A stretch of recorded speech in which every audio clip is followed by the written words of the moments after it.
Hello, everybody, and welcome to the first ever fantasy bowling ball draft. My name is Mike Flanagan from Inside Bowling, and I'm happy to have you here tonight. We've got a bunch of people here already waiting to come in and be part of tonight's bowling ball draft. We do a lot of fun things here at Inside Bowling, and we thought this one would be a real winner because people just go crazy over bowling balls. And we've put together an unbelievable panel of folks tonight that are going to draft the greatest bowling balls of all time. And I want to start out by just saying that over the years, we have had some unbelievable bowling ball manufacturers grace us in the bowling world, from Brunswick to Ebonite to Storm to Motive and all the other great companies that have graced us over the years. And tonight's really a celebration of the history of all the great bowling balls. And the other great thing to say about the bowling ball manufacturers is they've helped support the industry for so many years.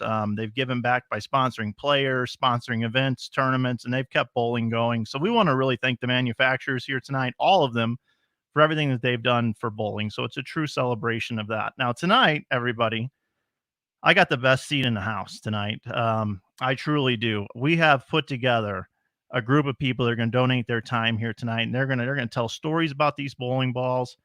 And I think the cool thing about this tonight is everybody that's part of this is like super stoked and like honored to be part of this team here tonight. So I'll introduce everybody here in just a couple of minutes, but I do want to go over the list of folks that you're going to see drafting bowling balls here tonight. We've got Ted Baer, Tom Clark, Larry Lickstein, Mike Machuca, Shad Murphy, Brian O'Keefe, the Orf, Stephen Rich, and Danny Wiseman as well. They're going to be the team captains who are going to draft these bowling balls. Before we get started, we do have one sponsor for this event, and it's us, Inside Bowling. So we do have a website, and you can go over to our website, and you can save 15% with coupon code YouTube or Facebook. And you can also use our IB show one as well from our show that we were doing. And Matt just popped up on the screen. I want to thank Matt Farber for being here tonight and producing in the background. We might get him on screen a little bit later to give his opinion on what's going on here tonight. But it's just going to be a fun night overall. And we want to thank everybody for the support they've given us here at Inside Bowling. We do sell some merch. It keeps us able to do cool things like this. And as Shad Murphy likes to say, this expensive mic that I have, our audience bought it for us for all the merch sales. So we do certainly appreciate that. I also do want to give a shout out to the USBC tonight for allowing us to simulcast on the USBC Facebook page. So what we're going to do tonight is I'm going to introduce each one of our all-star lineup panelists here. They're going to draft these bowling balls here tonight. And I'm going to go in alphabetical order, just like the graphic had. And I'm going to introduce everybody and give them just, a few minutes here just to mention a little bit about themselves. I do have some bios here for everybody, and we're going to go in alphabetical order. And getting everybody here tonight was quite fun as well, let me tell you that. So first of all, the first guy I'm going to bring on the screen here in just a moment. Let me give you the bio first. Ted Baer. His bio here says he's an avid bowler and overall fan of the sport since 1968. PBA member since 2000. Two-time recipient of the PBA Midwest Region Pat Patterson Award.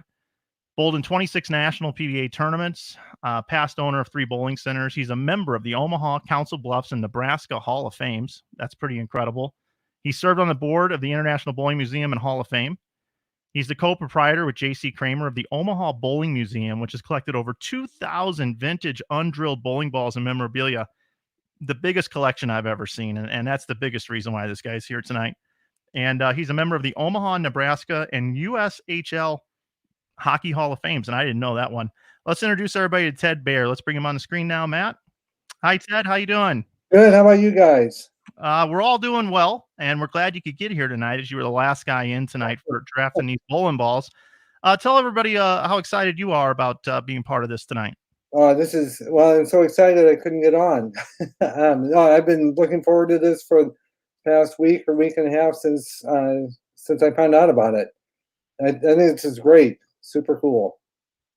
And now over 2,000 bowling balls you and JC have collected, and there's a Facebook page where you can go out and you can see all the different bowling balls that are in that museum.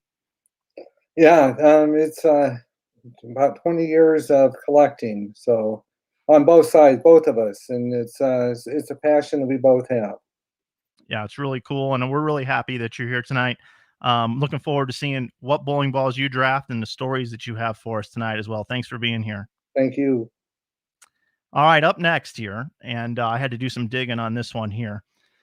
Our next guy hails from Wisconsin. His name is Tom Clark. He's the PBA Tour Commissioner since 2011. Not a bad job to have right there. Board of Directors for the International Bowling Museum and Hall of Fame. He was the Bowler's Journal Person of the Year twice, and not like back-to-back either, 2005 and then 2019. Billiards and Bowling Industry Service Award in 2008. That's a big one. That's BBIA. And that was in 2008. The USBC Joyce Deitch Trailblazer Award in 2009. Pretty impressive there as well. He also got the Kegel John Davis Award in 2019 and BPAA Media Award in 2020. He's been really good to us here at Inside Bowling. I'd like to welcome in Tom Clark. Hey, Tom, Mike, how you doing? Thanks for having me. Thanks. Oh, absolutely, man. So you excited about the draft here tonight? This is the weirdest thing I've ever seen, and yet I can't stop thinking about it. I mean, we're going to draft bowling balls, and it makes sense. So that's awesome. I can't wait. And the people that are on this show, I really admire all of them. I have to say, I think Larry Lichtenstein is the prohibitive favorite. I mean, I read the Bowler's Journal ball guide that Larry did every month, and I would cut it out and I would hang it up and I'd stare at it and look at his scale and all his comments about each ball. And nobody knows more about bowling balls than Larry, so I think he's the favorite. And Tom, on the Open, I talked about how great the ball manufacturers have been over the years, and with the PBA Tour, the ball manufacturers really stepped up in a big way to help support the tour at every level. Could you talk about that? Yeah, it's I almost have a love-hate relationship with bowling balls. I mean, they drive the industry. It's the main product. People love them. People collect them. The companies and all the people that work for them have all become really close friends. And yet at the same time, it always bothers me when people give more credit to the bowling ball than the bowler sometimes. And so it's really interesting. But all the different ball companies through the years, they've not only helped fund the PBA, but paid the players and kept the players out there, which is the most important thing. And then they also, help the PBA Tour by sending ball reps out to our tournaments. They almost become the police of an entire tournament. They're the reason the tournaments run really well. We can only do so much, and having so many great representatives. Chad Murphy used to be a ball rep that was out there, and he was great for Columbia and for Ebonite through the years. I can remember him chewing me out many, many, many times. At the first World Series, he was telling me everything that was wrong, and that's his job, and he was good at it. That's awesome, man. Well, thanks for being here tonight. Can't wait to see how you select your bowling balls here tonight. Thanks for being here. Thanks, Mike. All right, coming up next, this man, everybody says is going to steal the show here tonight. He's a member of the USBC and PBA Hall of Fames. He's got so many stories to tell. Hopefully, those of you that bet the over on how long this will be tonight, he's going to make it go over tonight. He's the most famous bowler with one national PBA title of all time. He was the pioneer for player services. That's the PBA truck, everybody. And still to this day gives lessons and even live streams from a bowling center. This man is a true trailblazer in bowling, and I haven't met anybody that doesn't like this guy. Let's bring in Larry Lichtenstein. How you doing tonight, Larry? It's good to see you. Oh, I'm doing great, Mike. What a thrill this is for me. I'm 71, and people still remember. It's just such an honor and privilege, especially my last year with being inducted last May in the USBC Hall of Fame, and all of a sudden I'm live streaming, which is something I never expected. And this tonight, to be with Tom and Chad and Danny and Chugs, Mr. Bear, Ray, Rich and Steve, and all of you. It's just great to be here. It's going to be a lot of fun. I see a lot of bowling balls here I'd like to talk about when it's my turn. And I had a great life, and it's all because of the sport of bowling, the manufacturers that helped me on my trucks. And we built the comp program together. And of course, many of my employees became reps on the tour and then executives in the industry, some of them. So it's just great for me to be with all of you, and we'll see what happens. Well, Larry, we are super excited to have you here. One quick thing is you said to me, because we haven't really, met before, that I remember, or that we both remember. But when you talked to me, you were so honored to be part of this tonight, because you never know when you get the next call, and that meant a lot to me. Well, thank you. It's the truth. Don Johnson once said to me in Las Vegas, as we were talking, it might have been the last time I saw him. And I said, "How you doing, Coco? How's everything in your life?" And he said, "Litchi, it was a lot easier climbing the mountain than sliding down." And, after we lost him, I thought about that the rest of my life. We all peak at some time in our careers, and then slowly but surely we slide down. And for me, I still feel like I'm at the top of the sport. I'm very lucky. I work every day at a bowling center. I'm involved heavily with the staff. And this honor tonight, and sport's given me my life. Without sport of bowling, I don't believe I would have had the life I have. So I owe it to bowling. And everybody that I know tonight's with me, all legends. So here we are. Let's roll. All right, bud. Well, thank you very much, and it's a complete honor to have you here tonight. So I can't wait to see what bowling balls you draft as well here tonight. Okay, coming up next, this guy here, one of the most passionate people in bowling. That is undebatable. He's outspoken, but he really is a true lover of the game. He has 2 PBA national titles and over $600,000 in career earnings. One of the smoothest and textbook styles ever in bowling history. I think of him and Ozios, who I want to model my game after. And he's an absolute bowling ball nerd. And I love this guy. Let's bring in Mike Machuca. How you doing, Mike? Hi, Mike. Thank you so much. I am absolutely bouncing, itching out of my seat. I can't stand it. This is awesome. Thank you so much for doing it. And I am honored to be virtually in the same room talking bowling balls with Larry Lichtenstein. I am stoked. Let's go. Yeah, so the one question for you before we get going is, are you going to pick any reactive resin bowling balls, or is it going to be all hey, let's not forget, I grew up and my career was basically all reactive until recently. That 9B Blue Hammer has really done well for me. But no, I'm looking at this as all eras, and yeah, I got some inside info from my mentors, and yeah, I've got a pretty good diverse list to pick from. I'm ready. All right, awesome. So great to have you here. Okay, coming up next, this guy here is just only the executive director at the United States Bowling Congress, sits in the big chair. He was one hell of a bowler at one time as well, even though he'll tell you that he wasn't. He cares more about bowling balls, I think, than anybody else really should here tonight. Has probably prepped more than anybody as well from who I've talked to.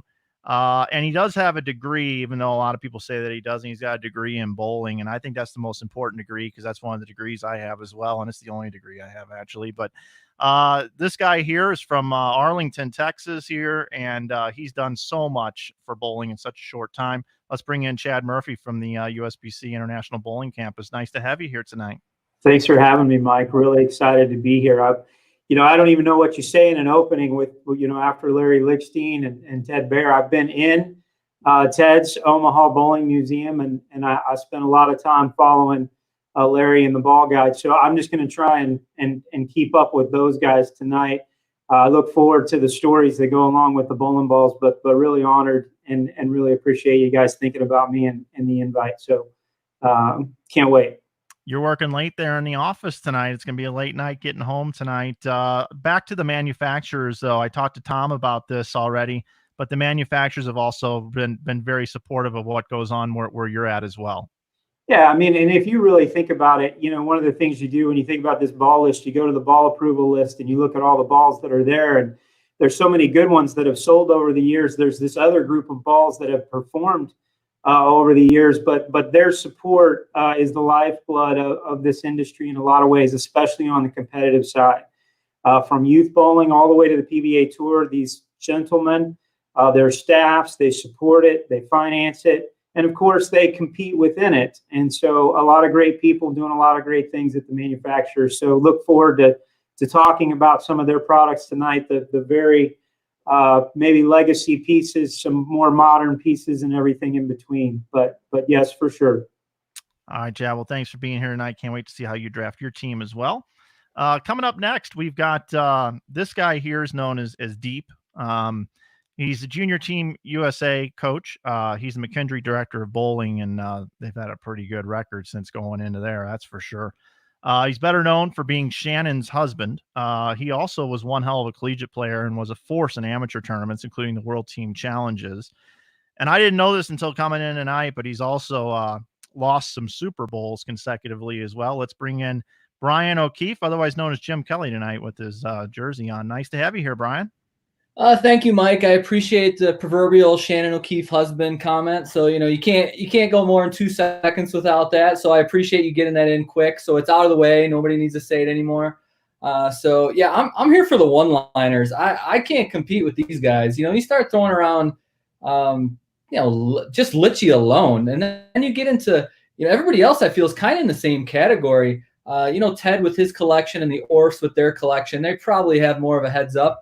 But the rest of us, I feel, all kind of came from the same sort of generation of bowling. And so, Machuca and I, we lived together for a summer. So you want to talk about like our career paths in terms of what bowling balls we used going right along the same lines. So I think it's going to be interesting to see how everybody's doing it. I'm trying to get some feedback here. I'm a data guy. I don't go anywhere in drafting without Jim Kelly following me around, as you can see. But this is the first time I've drafted an inanimate object, so it'll be interesting to see how this goes. So like I said, I'm trying to get a little info with everybody, see how they're doing it. Are they going personal? What balls really speak to them? Or like Chad mentioned, are they trying to go for the sellers? Or are we just, we're looking at the balls that perform well on TV? So I just don't want the first pick. I don't want to be tasked with that, because whoever picks that number one ball, the first pick of this draft, I don't think you can win, because there's so many great ones for the test that stand the test of time. So just whatever you do when we decide the draft order, well, put it this way. If I'm number one, I'm trading out. I'm saying that right now to all you other 7 people. Let's work a trade. If I'm number one, I'm out of that spot. Thank you, Michael. Yeah, you bet. We got this private chat here, and I can see everybody backstage. They're laughing. Everybody's really having a good time here. Thank you very much, Brian. Appreciate it. Maybe we'll get a guest appearance here in that one there. Okay, let's see. Coming up next, these are my friends from St. Louis, and these guys are true historians of the game. I know Rich is there. I don't know if Steve was able to make it out tonight, but 3 generations pro shop folks there between Ray Orf, the great Ray Orf, who passed away just a couple of years ago. We've got some great bowling ball videos on YouTube with a little dedication to him, part 1 of the bowling ball histories. They have a huge bowling ball collection. Rich and Steve Orf, along with Andrew, Rich's son, now bowls at McKendree and is a hell of a bowler himself. And I also found out that they were the first brothers to ever win a PBA title together. I believe it was in like 86 or something like that. But let's bring in Rich Orf from Ray Orf's Pro Shop in St. Louis. How's it going, Rich? Michael, thank you. And thanks for that plug. Yeah, me and Steve probably were one of the first 2 brothers to win a title. I know the McCordics did, and later on Pete and Johnny did, but it's quite an honor that me and Steve were able to do that. And I certainly want to thank you for asking us tonight. With all these well-known people in the industry, all the gentlemen that are here tonight, this is certainly quite an honor. And yes, my assistant is here. He doesn't want to be on camera, but little brother is my right-hand man, so he's going to be taking all the notes, and we might get him in here in a round or 2 to make a pick. But we are certainly super excited, and again, I want to personally thank you for asking us to do this tonight. Of course, and you're an answer to a trivia question. The other goofy fantasy draft we did was about St. Louis bowling for a league that doesn't exist, and we had a lot of people watching that, and you were on that one as well, so you're 2 for 2 so far, buddy. And I certainly enjoy that one, too. Are you going to be playing the music tonight? No music tonight. We've got a lot of talkers here tonight, and I don't want to make it drag on. But thank you, Rich, for being here, and maybe we'll get little brother on the stream as well. Good, thank you. Okay, last but not least, this guy here is somebody I kind of idolized when I was a teenager getting into bowling. He's a member of the PBA and USBC Hall of Fames. I mean, that's incredible. PBA, he had 12 titles, including he won the 2004 USBC Masters at Milwaukee Park outside, which was an incredible telecast, one of the greatest of all time. Also, this guy, since retiring from bowling, has gone on to do a lot of great things for people. And one of his highlights is he runs the Danny Wiseman Youth Scholarship Tournament, where he's paid out over $200,000 in scholarships. And he's another passion guy, and he's another bowling artifact collector and bowling nerd. Let's bring in Danny Wiseman. Danny, it's great to have you here tonight, buddy. Hi, Mike. It's great to be on with this exclusive panel of experts in every way, from collectors to bowlers to just everyone. It's really cool. Yeah, man. And we're really happy to have you on here tonight. Any strategy for tonight for you? No, I'm going to sit back and listen to the stories. And if I get involved with the story, which I have a few, I'll join in. But again, I'm honored to be involved. And as a collector myself, I've had quite a few of interesting bowling balls. And of course, a little known fact, I've got every title ball that I ever won with, which is only 12, but I have them all. I've also got quite a few of my 300 balls that I've saved. So, and of course the Masters and my first title, the Blue Hammer from, oh, there goes Tucker. Look, Tucker, you will see a cat once in a while running through the screen. The other one was just on me. So I have my assistants here too. So yeah, this will be fun. I'm glad to be a part of this. Really appreciate it. And look forward to seeing what everybody picks and how this all works out. I'm not much of a gambler better. I don't do the March Madness thing, so I'm just going to sit back and try to figure this out. Okay, Danny. Well, it's great to have you here, and looking forward to seeing who you draft as well. Okay, it's time to determine the draft order here. It's time to get that together here, and we're going to try to figure that out right now. So, Matt, if you could bring up the random.org website here. So what we've done is Matt has put in everyone's name into this list, and we're going to randomize it 3 times. So we'll click it the first time, and this is not the draft order. Let's go ahead and click it once. Okay. We'll click it again. And this is not the draft order, but this one here is going to be the draft order. All right. So here we go. Matt, if you want to enter this into the spreadsheet, we didn't discuss that off air. If you need me to do that, let me know. But looks like he's going to go ahead and put that in. And while we're waiting for him to get that put in the spreadsheet, I want to talk about my favorite bowling balls real quick. Okay. So again, great manufacturers over the years. My very first bowling ball of all time was an Ebonite Blue Nitro. Okay. 12 pounder. Yes, it was a urethane ball, everybody. I'm 40 years old, but urethane was the deal. Then I bowled my first 300 with a Brunswick Steel Rhino Pro at age 13. Yep, I'm a humble brag right there. And then the only ball that I ever bowled multiple 300s with was a Storm Skybolt. And my favorite ball of all time, just based off the reaction, and my favorite ball of all time is the Code Red Critical Mass. You can get this t-shirt on Inside Bowling. And Bob Benoit hooked me up a couple months ago. I got 2 of them undrilled. You see one behind me over there? There it is. And I got another one right here. And these are retro as they come. Look at that long pin on this thing right here. I mean, these are awesome bowling balls. So ceramic cores, loved them. And it just goes to show over the years. I also bowled really good with a hammer 3D offset hammer and won my only gateway title with that one. Shot 300 as well. So anyway, great bowling balls over the years. I'm a bowling ball nerd too. It's part of the reason why we're even doing this. So let's see. Matt, do you have the draft list available here? All right, let's see. It looks like Danny Wiseman has the first pick. Tom Clark has the second pick. Larry Lickstein with the third pick. Mike Machuca with the 4th pick. Brian O'Keefe. Look, you lucked out there, Brian. I thought you were going to jinx yourself. You got the 5th pick. Shad Murphy has the 6th pick. Then the Orfs have the 7th pick. And Ted has the 8th pick. And this is a snake draft, so we'll go down the list. And then the 8th person will get a double pick and come back up all the way through the draft. And we have 8 rounds. So with no further ado, we will get tonight's bowling ball draft started. With the first pick in the draft, we have Danny Wiseman. He is on the clock. Thank you, Matt. And Danny, we'll get you unmuted there, and we'll see what you think here with your first pick. Well, I'll tell you what. Since I won my first title in Baltimore, Maryland at the Fairlanes Open, and it was a dominant bowling ball from late 1988 to the introduction of resin in 92. The Blue Hammer is my first pick. I won 4 titles early in my career with that ball. And that ball made a ton of shows through the late 80s and early 90s on the PBA tour. So the Fat Ball Blue Hammer, that is my pick. Blue Hammer, first hear me? ball off the board.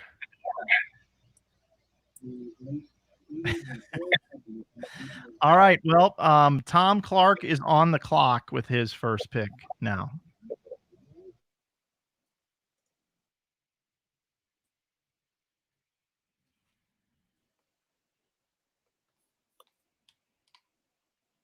Tom, what are you thinking here with your pick? You got it lined up or you need a second?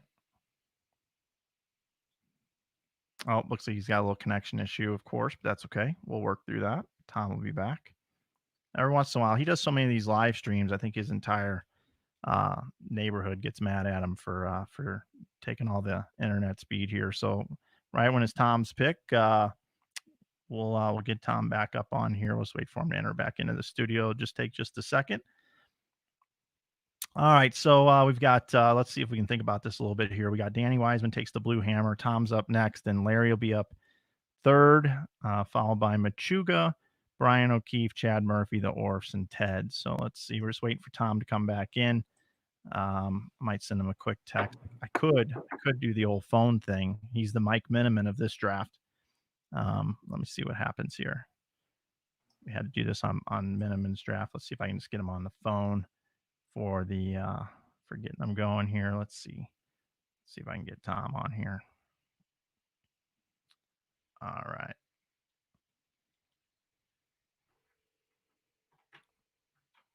Calling Tom. Backstage. You're backstage right now? Yeah. Oh, there he is. All right, he's back. All right. Got it. All right, Tom, second pick in the draft. Who would you like to take? Oh, he's trying to reconnect again. The joys of streaming, everybody. I hope everybody else is getting their picks ready. I hope everybody else is getting their picks back. Let's see. All right, Tom's coming back. All right. I think we got him. You got me? Yeah, we got you. All right, good. Now, Mike?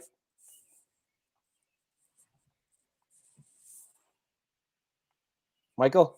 Yep, gotcha. Yeah, you're back. Okay. All right. First of all, the Blue Hammer. I had that on my list. That was actually my second pick. Can you hear me? Yep. Okay. Yeah, and it was actually my no, it wasn't my second pick. But I just want to make sure I tell the story of the Blue Hammer. That, of course, that's the ball that Dell used when he threw his gutter ball, okay, in 1991. And but the best story. Can you hear me? Yep. I feel like You're okay, good. All right, good.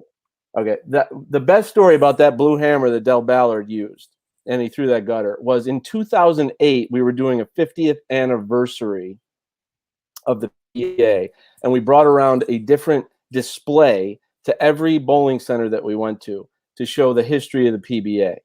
And that Blue Hammer was in the display case in 2008 at Thruway Lanes in Buffalo, New York. He was having a hard time, and then he actually said to the tournament director, Kirk, and then We just lost him again. So everybody, I apologize about that. We need Tom to just make his pick here and have him fix his internet connection. We'll let him tell his stories here in just a minute. All right. Well, here he is. He's back. So okay, we got you back.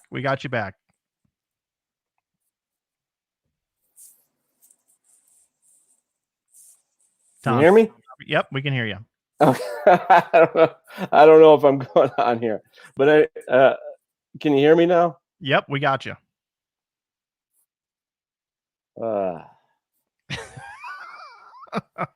Know why I'm having a problem? You got me? Yeah, I got I can't tell. Mike, you got to talk to me. Yeah, I'm right here. You're good. Can you see me? All right. Anyway, Dell cracked the glass in the display case for the 2008 50th anniversary, said, "That's my ball, the Blue Hammer," pulled it out of the display case, used it in the tournament in 2008, and he went like 230, 230, 230. And I'm not making this up. It was one of the great stories I've ever seen. It was one of the greatest things I've ever seen at a bowling tournament, and Dell did that. And that was with the Blue Hammer. That's but awesome. Anyway, okay. Are you with me? I've gotcha. We can hear you fine, Tom. We can hear you. All good. We can hear you just fine.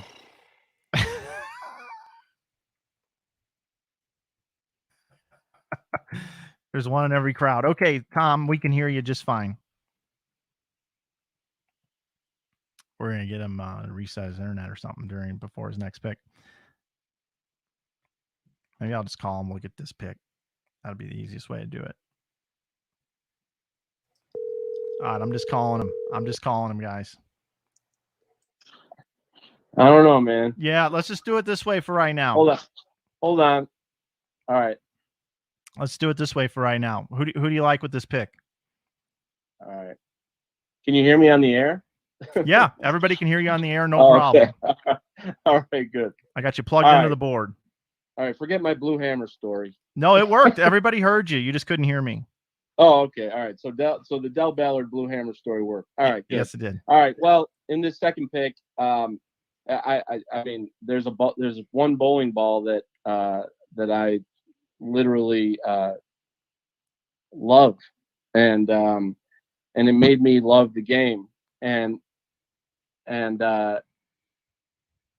Allison bowled 900 with it, and I talked to Marshall Holman yesterday, and he said it was his favorite bowling ball. And we all watched people bowl with it. When I got my bleeder, it was like a revelation, and I couldn't wait to bowl the next time with it. And so my pick is easy. It's the yellow dot. All right, yellow dot is off the board. And Matt, if you could bring Shad Murphy on the screen, full screen. Larry Lickstein's on the clock. Larry, you're on the clock. We're going to give you a minute to make your selection, but quick, I want to go over to Chad if we could, full screen. Let's unmute him here. And he's got a little story here to tell us. Working on unmuting Chad. Sorry. Tom, thanks for making that pick. I'm holding that ball that you just talked about, which is Glen Allison's 900 ball. It was on display at the Columbia Industries factory in San Antonio for the entire time I worked there, going all the way back to Glen's score. And it's kind of a crazy story, but when the plant closed, we moved some of the archives to Ebonite. And so it's been on display there since 2007. And then just recently, when the Ebonite factory closed, I sent a note, and Randy Schickert was nice enough to send me the ball. So great pick. Certainly is a legacy, that's one and of its own with Mr. Allison, but this is actually that ball that he bowled 900 with. Everybody that toured those facilities for all those years when I worked at it, I would always have them put their hand in the ball and say something. Can you imagine 300 games with a conventional yellow dot? And I got the same answer every time, which was, oh my gosh, no way. So anyway, thanks for that, Mike, and Tom, thanks for the pick. All right, awesome. Thank you very much, Chad. I knew you had that. Larry Lickstein is now on the clock. Let's get Larry unmuted, and we'll bring Larry in, and we'll get this draft kind of rolling here.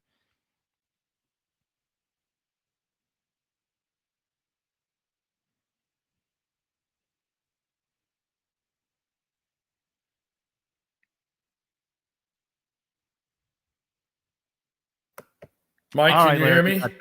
Yep, we got you. Okay, great. It was fun looking at Allison's ball when Chad put it up there. There's a mill hole in it right above the finger holes, and that was put in at Hall of Fame Lanes in Canton, Ohio, when he weighed that ball in for his first PBA tournament after 900. So I think I or one of my men put that mill hole in the locker room. We checked it in. I had a chance to touch it about 6 weeks after he bowled 900. That's probably the first time I've seen it in about 38 years. So it brought back an immediate memory. My first pick is a ball that I believe changed the game of bowling, simply because it was the first ball to win Bowler of the Year that was not rubber. And it was used by Don Johnson in 71 and 2, Earl Anthony in 74. Don Johnson won the Brunswick World Open with it back-to-back years, won the U.S. Open in 72 at Madison Square Garden. Earl Anthony won the Tournament of Champions with it in 1984. Marlin won the 76 Tournament of Champions with it. He also 77 Open with it. Steve Neff won the 70th Open with it. It was the ball that changed the game of bowling, because great bowlers, for the first time in history, were not using a black rubber ball. The Columbia White Dot Caramel is my Columbia first pick. White Dot That is the first ball ever to be Bowler of the Year that wasn't rubber. And I bowled again many times. The Caramel White Dot was the white dot. It was caramel colored. It put Columbia on the map. It was their first major winner, which then led to the yellow dot. But the white dot caramel, Johnson made famous in 71 and 2. And again, won a World Open with it back-to-back years, the U.S. Open. Neff, the 75 U.S. Open. Holman, the 76 tournament champions. Earl Anthony, the 74 tournament champions. This ball was a monster, and it preceded the yellow dot, which was, most people believe, the greatest plastic ball ever made, including myself. But I'm going with the white dot for my first pick, because it changed the face of bowling 50 years ago this year. It was the first non-rubber ball to win Bowler of the Year in the world of bowling. Okay. All right. Well, awesome pick there. Until a lot of the novice bowlers or the newer bowlers out there, white dot hooked back then. And I know today it's one of the least hooking balls on the market, but back then that was a big hooking ball. So thank you very much for that pick, Larry. Mike Machuca is on the clock. Mike Machuca on the clock. And we either need to unmute Mike or he needs to unmute himself. Guys, make sure that you don't mute. We'll take care of that, but you're good to go, Mike. Can you hear me? Yep. Hear you loud and clear. All right. Wonderful. Really awkward position I'm in right here, because I've only got 2 titles on the tour, and both of them are with balls that I believe are in the top, we'll just say the top section of best balls of all time. So I really don't want to miss the opportunity to get those on my team, but I've got some other ones that God, there's such an awesome list here. First title was the Vapor Zone. Second one was the High Road. And boy, I got to do it. I got to do it. Sorry, Brunswick. Sorry about my contract. My number 1 pick for the greatest balls of all time today is going to be the Storm High Road. In particular, the 2008. Quick story about the ball. Something special happens with the ball. You win. You shoot 300, whatever. You want to save it. Got to build a replica, and it took Chris Schlemmer and I 4 drillings to get the right duplicate of this ball so that I could retire it. And come to find out, it was because of a group of serial numbers.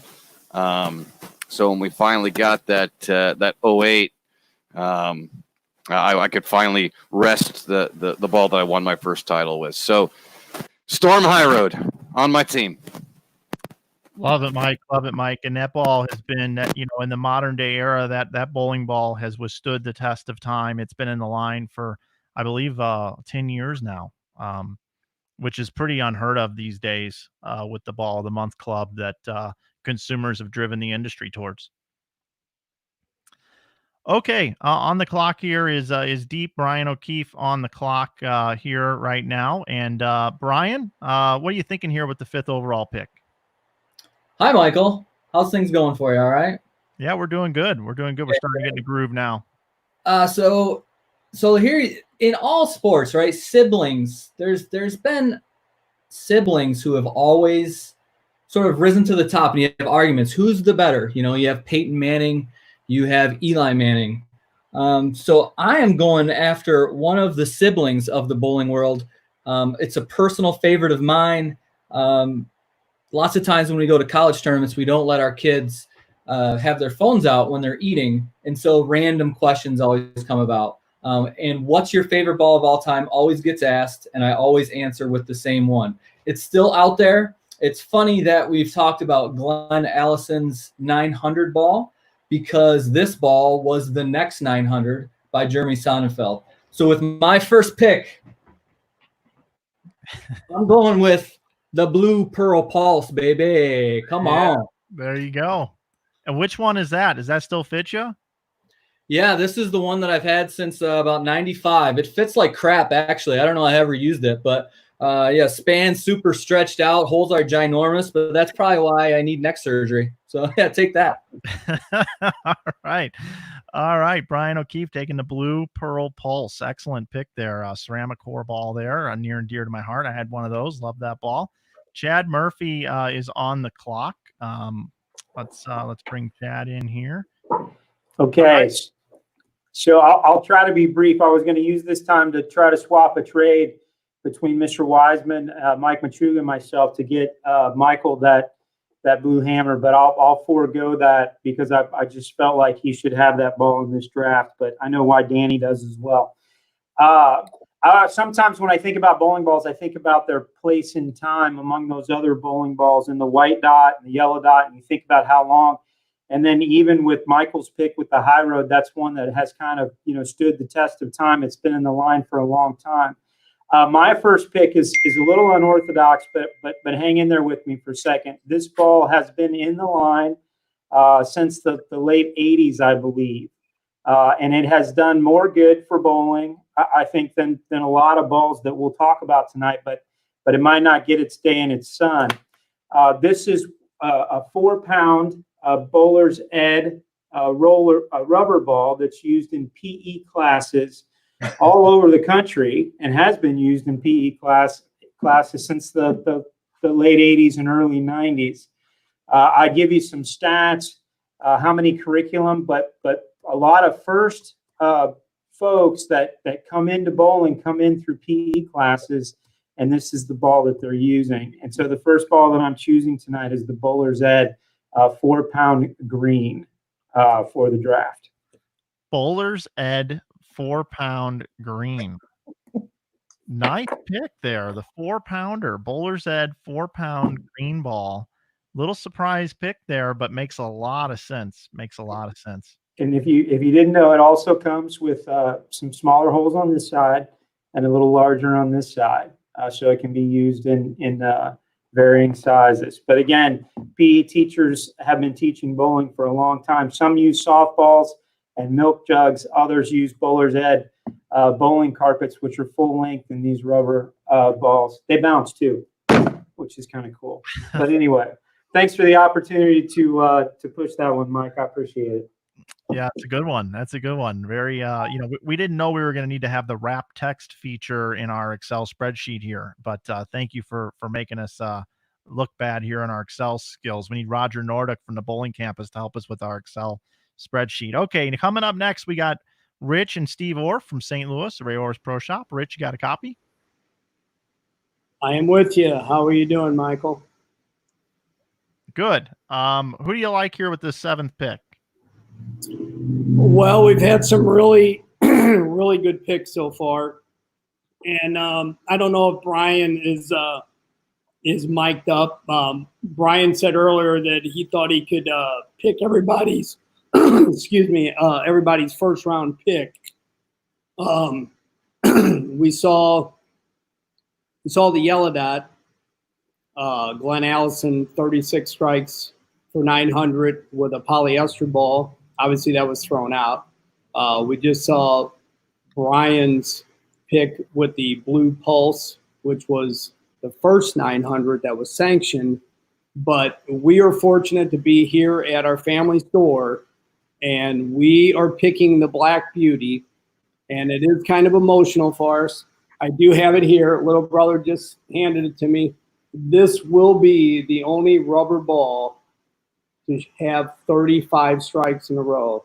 So our first pick is in honor of our father, and we are picking the Black Beauty for $8.90. That's awesome. And that is the ball he bowled 890 with. And like you said, rubber balls, unless they come out with rubber again and somebody bowls 890 or better, that's the only rubber ball with 35 consecutive strikes. Pretty incredible. All right. Excellent pick there, Rich and Steve. Let's go to Ted now. Ted's got a double pick here at the 8th spot. Ted, how you doing? I'm doing good. Now I really have to think now. Well, if you're thinking now, it's going to be a long night, Yeah, buddy. it's going to be a long night. I'm going to go with my first pick, the Columbia Tightline Harry Smith model from the Tiger, from when he won the Firestone. Shot 299 on television. Okay. Wow. You're digging deep here. Again, the name of that ball is the Columbia Tightline Harry the Tiger Smith edition. All right, Harry the Tiger Smith. Wow, I did not know about that ball. It's a history lesson for me here as well. He only had 299 on television with. Okay. I'm pretty sure Larry Lickstein we probably know for sure. When we bring it back to Larry, we'll ask him about that one. Do you know what your second pick is going to be here? Yes, I'm going to go with the Brunswick LTD. When I was a kid bowling, the first pro bowler I got to see in person was Bobby Cooper. And I remember he used that ball and had the white and red crown on the top above the finger holes. And for whatever reason, when I was a kid, I just thought that was the coolest ball. So that's my number 2 pick. All right. Excellent. Thank you, Ted. Nice and simple. Got a story behind that right there. And you were ready, pal. I like the picks. I would not have picked those right there. One more time, the name of that ball again, the Brunswick LTD. Yes. Hard rubber. All right. Brunswick LTD hard rubber. Okay. We're going to take it back over to Rich Orff now. Rich, coming back at you here with a pretty quick pick right behind here. You and Steve. What are you going with here? Well, we got it narrowed down to a couple of them, and I was holding off for a second because we got a great collection here at our store, and we had to narrow down to 2 of them. So we're going to go with the Columbia Shore D, and again, we have this one here in the store also. The Yellow Dot obviously was a bigger seller than the Shore D, but that was truly the first high performance bowling ball. I mean, I can remember I was 10 years old. I remember my father punching some of those. Geez, they were in the 40s. So obviously they got outlawed a couple of years after they were made. But wow, did that change the game of bowling. So we're going with the Shore D. Yeah, there were several different versions of that ball, and one of the greats of all time. Yeah, the one we held up is the actual Shore D, SHORE, which was made in '74, and those were definitely the softest of the bunch. So can you show us that one more time? Let's bring that up one more time. He's going to come back over. So That's correct. We can get a good picture of this guy. There you go. Shore D, 1974. Just tell him the box if you're not a resident. We're gonna get Steve on camera eventually here. Okay, We got to get Steve on. yeah, he's got all the input and all the background knowledge there. Okay, next on the clock here is Shad Murphy is on the clock, and we'll see. I'm going to set the over under on this ball, over under 4.5 pounds, and I'm going to definitely take the over on this one.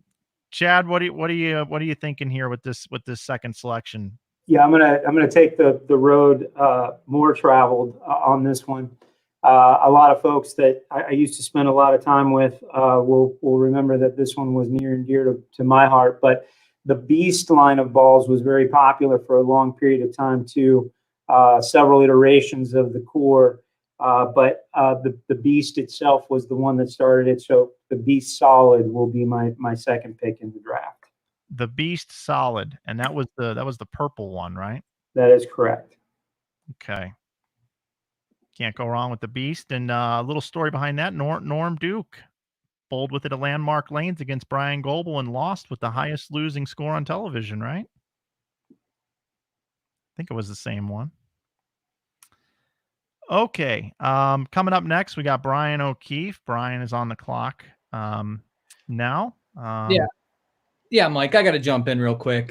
So, I was trying to get in there with Chad's last pick. So, leave it to the executive director of USBC to pick the bowling ball that has no serial number, no hardness testing. It's not on the approved list. I mean, I've been looking up and down this list for days now trying to finalize my draft, and now he's coming out of left field with something. So I'm a little disheveled right now, but we'll get over it. We'll move on. Is it still me? I just feel like I need to be able to respond to that. It's probably the most important ball in history, but Deep, I agree that it would seem a little suspect that, maybe I would pick a ball off the list. But as I said in the green room, there's a whole bunch of balls on these lists that came in and out of the tour for a year. So we're going to open up the playbook a little bit later. So hang in there with me. All right, I got you. Obviously, all in good fun, as we all know.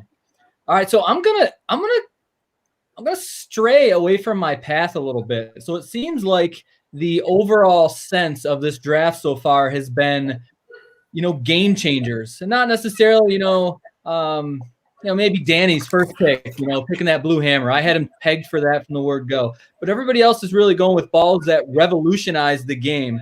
And so instead of going personal to me, I'm not sure how anybody can find a bowling ball that's revolutionized the game more than this one. So we're going with the Excalibur.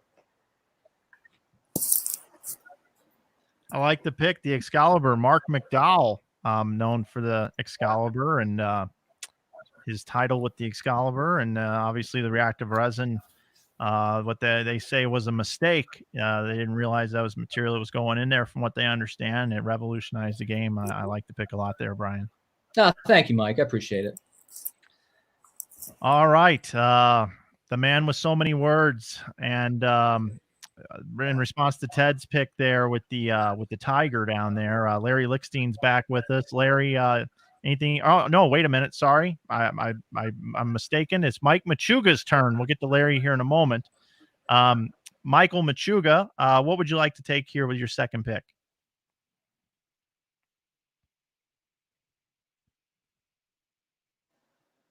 Mike, we lost your mic this time, and you're unmuted, so I don't know what happened. Almost.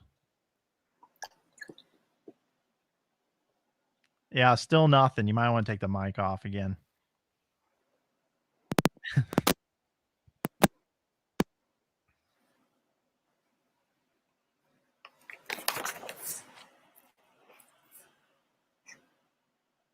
All right, now you got to unmute the mic, and then you'll be good. We can't do it from our end.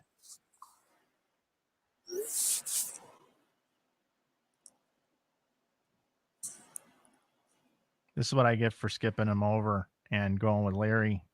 Now Mike's computer's not working here. Yep. Unmute in the StreamYard down below. You click the little unmute mic button. Should work for you.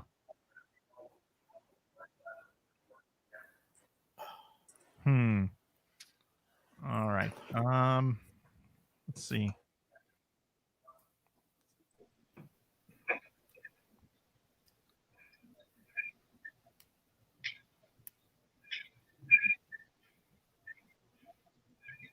It take a while.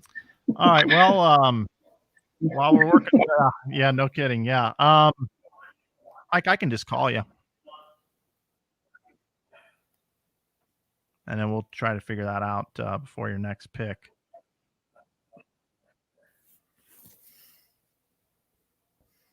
Choose is calling Voss to get some advice. Thank you for that, Larry. All right, let's. I'm just going to call Machuca here. Call him in. We'll put him in the board here.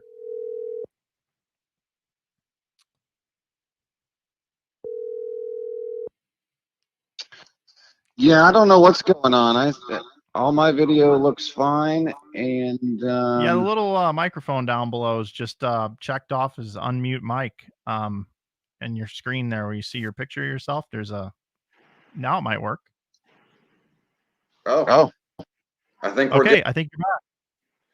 So anyway, yeah, I would figure that I would have to follow the first reactive ball in the Excalibur.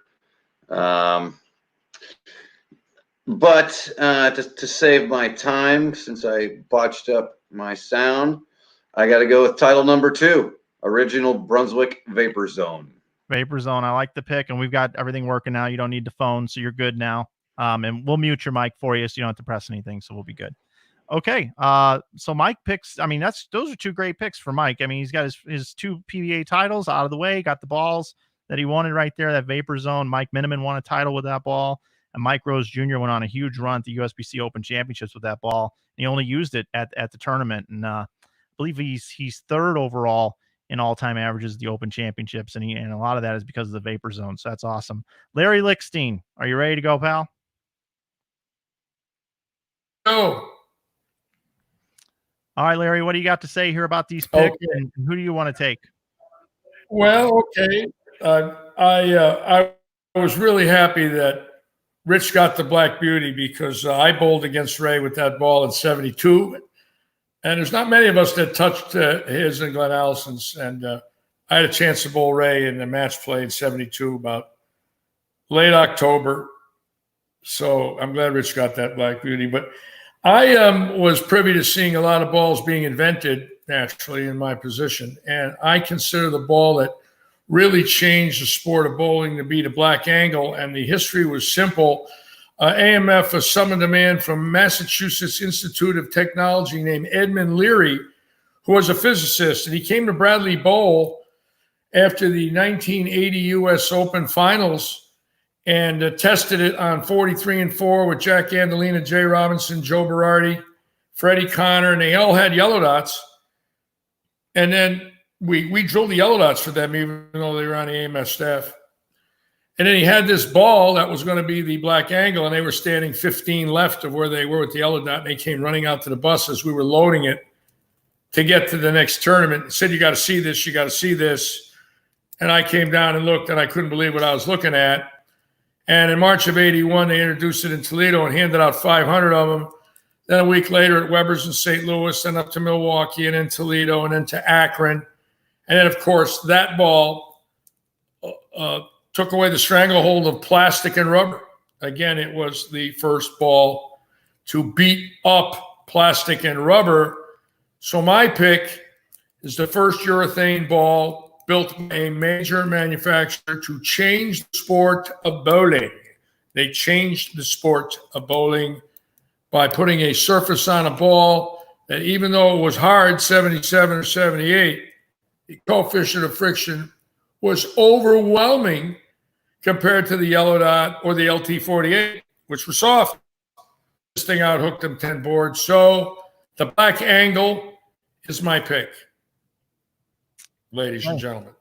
Black Angle with the mic drop there. We got a comment coming in here. Black Angle mic drop. So yeah, a lot of those balls made one of the best ones out there. So great pick there, Larry. And now it's Tom Clark's time. And Tom was with us there for a while. And looks like Tom's going to be here. He's reconnecting. Tom's been having some internet issues up in Wisconsin. Those of you that are in the neighborhood playing Xbox, get off there and streaming Netflix. I think I'm just gonna call Tom again, let him tell his story here through the phone. Why not, right? That's what we have a soundboard for here.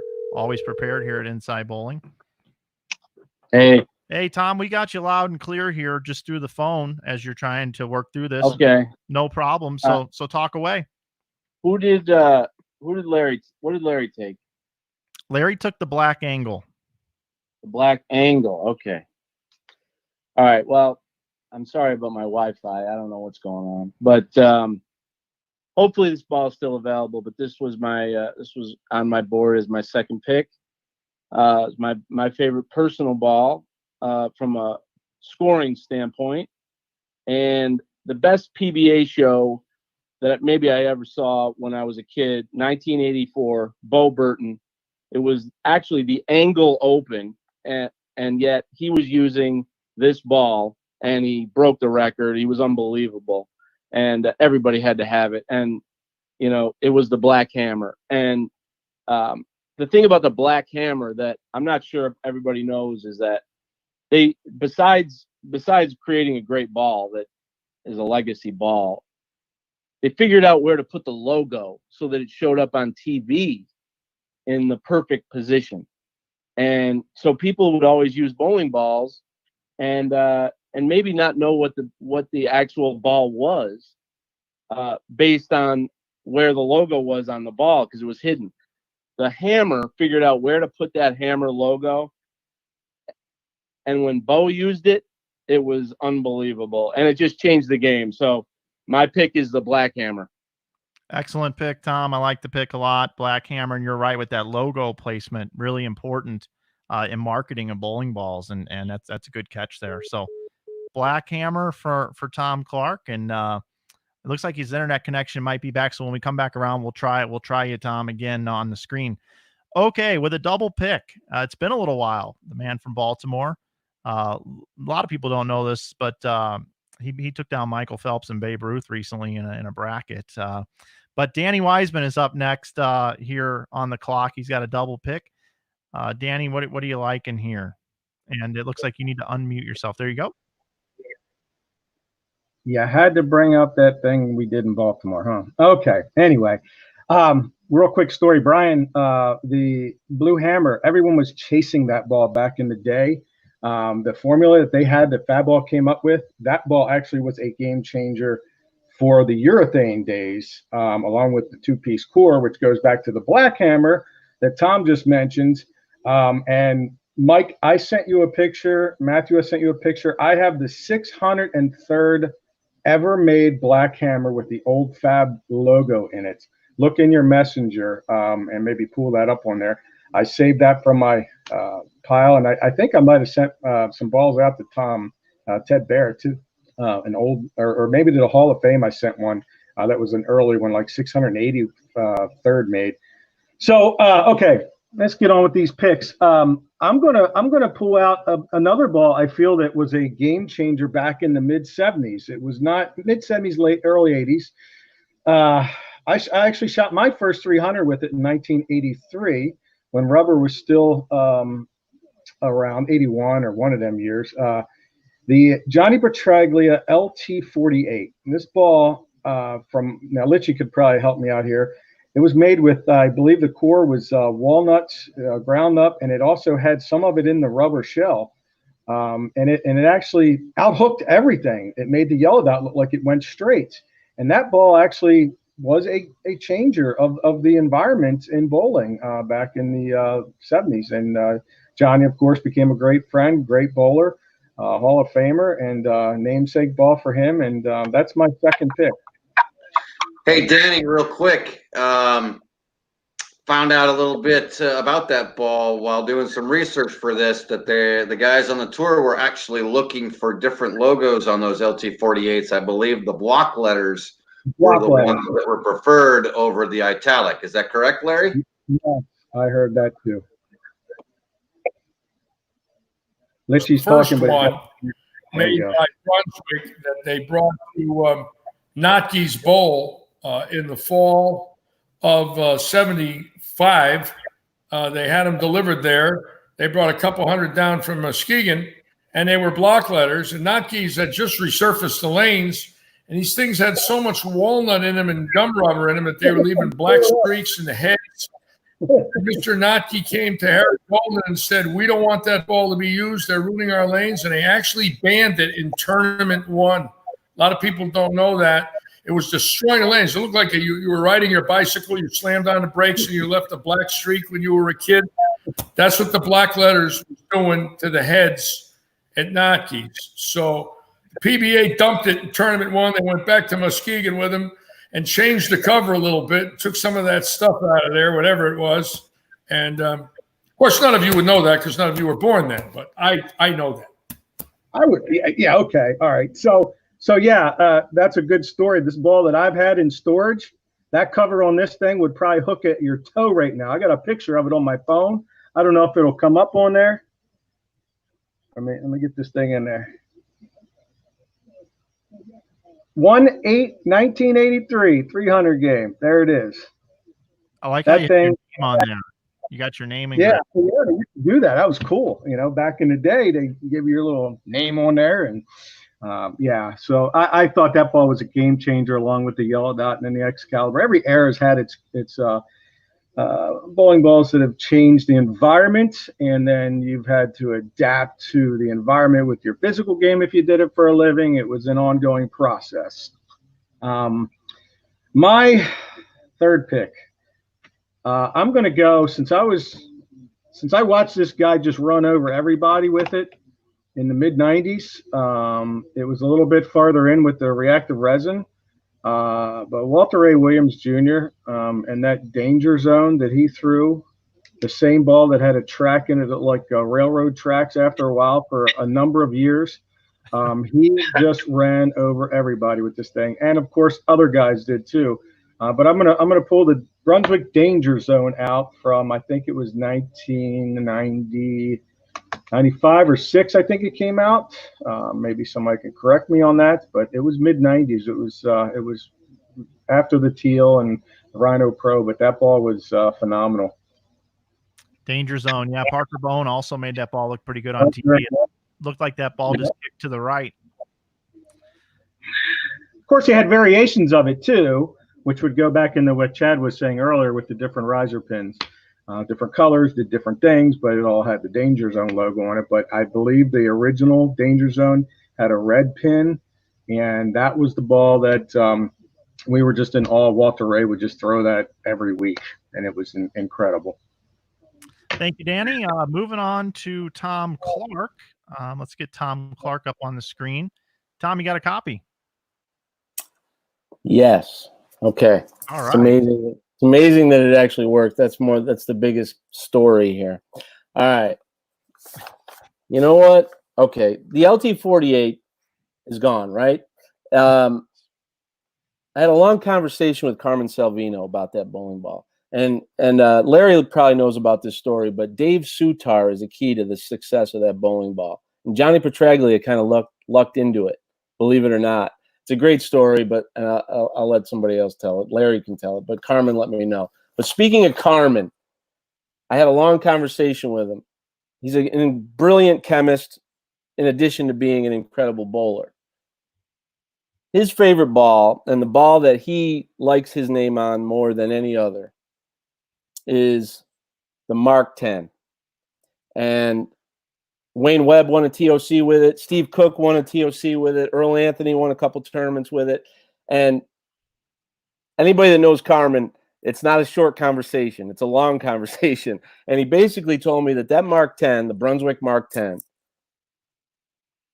was the greatest sphere in the history of bowling. And it was the people outside of bowling said this is the greatest construction of a sphere in the history of the world at the time. And I believe him. I believe him. So I'm going to go with the Mark 10 and go with my friend Carmen Salvino in this spot. All right. Very good, Tom. Glad to see that you're back on the stream and everything's working good. So Mark 10 off the board. Larry Lickstein is up next. Larry, what are you going to go with here in the third round to go with your caramel white dot and your black angle? Well, the 80s was such a great decade for the PBA. And we had gone 13 years from Jimmy Stefanich's 300 game in 1974 at Mel's Alameda Bowl with a blue-white dot, where he pretty much carried a beaker and slid backwards, and Jerry Levine almost pulled his toupee off. A lot of people don't know that story, but we won't get into that. But anyways, we go 13 years. I'm in a lot of telecasts, and no matter what happens, no one can throw 300 until Gable House Bowl on January 26th or 7th of 1987, when Pete McCordick used two different black U dots to throw 300 and win $100,000 for the 300 game, the first bowler ever to do that on national television. Marshall Holman won the 86 tournament champions with that ball, beating Mark Baker. Ballard, became famous with that ball. Chris Warren. There was so many guys that bowled great with the Black U. It was a household ball. Dave Ferraro. Tony Westlake could make that ball talk. He was great with that ball. So I'm going with the Columbia Black U dot simply because I watched Pete McCordick win $100,000 throwing two different balls at Gable House Bowl, where he beat Wayne Webb 300 at 249. And then Max Carlson came on and won a tournament, being the first foreign player ever to win a telecast. But Pete McCordick, Black U dot. Excellent pick. And Matt, if we could get Rich Orff on the screen by himself, if you could cue up Rich and bring him on. And could we get Steve to come in for just a moment? Can you get Steve to come around? I love Steve, Black U dot though too, by the way. we were on the phone, Steve. We were on the phone the other day, and you gave me a stat about the Black U dot. You want to tell that stat about the Black U dot? Yeah, that is the only ball. There have been, I believe, 27 300 games bowled on national television on the PBA. That is the only repeat, or the only ball that was used more than one time. Back 300. Yeah, 300 game on national TV. As Larry mentioned, Pete McCordick used two different ones, and then I believe he was the fourth 300 ever. The fifth 300 on national TV was Bob Benoit. Yeah, with the Black U dot. Correct. Before that and after, there has not been a repeat ball that I'm aware of. Like every reactive ball, there hasn't been one that's been used more than once. So that's the only ball that has shot more than one 300 on national television that I'm aware of. Thanks, Steve. Good to see you, bud. Thank you. All right. Okay, next on the clock is our man, Mike Machuca, and he looks like he's ready to go. Here he is.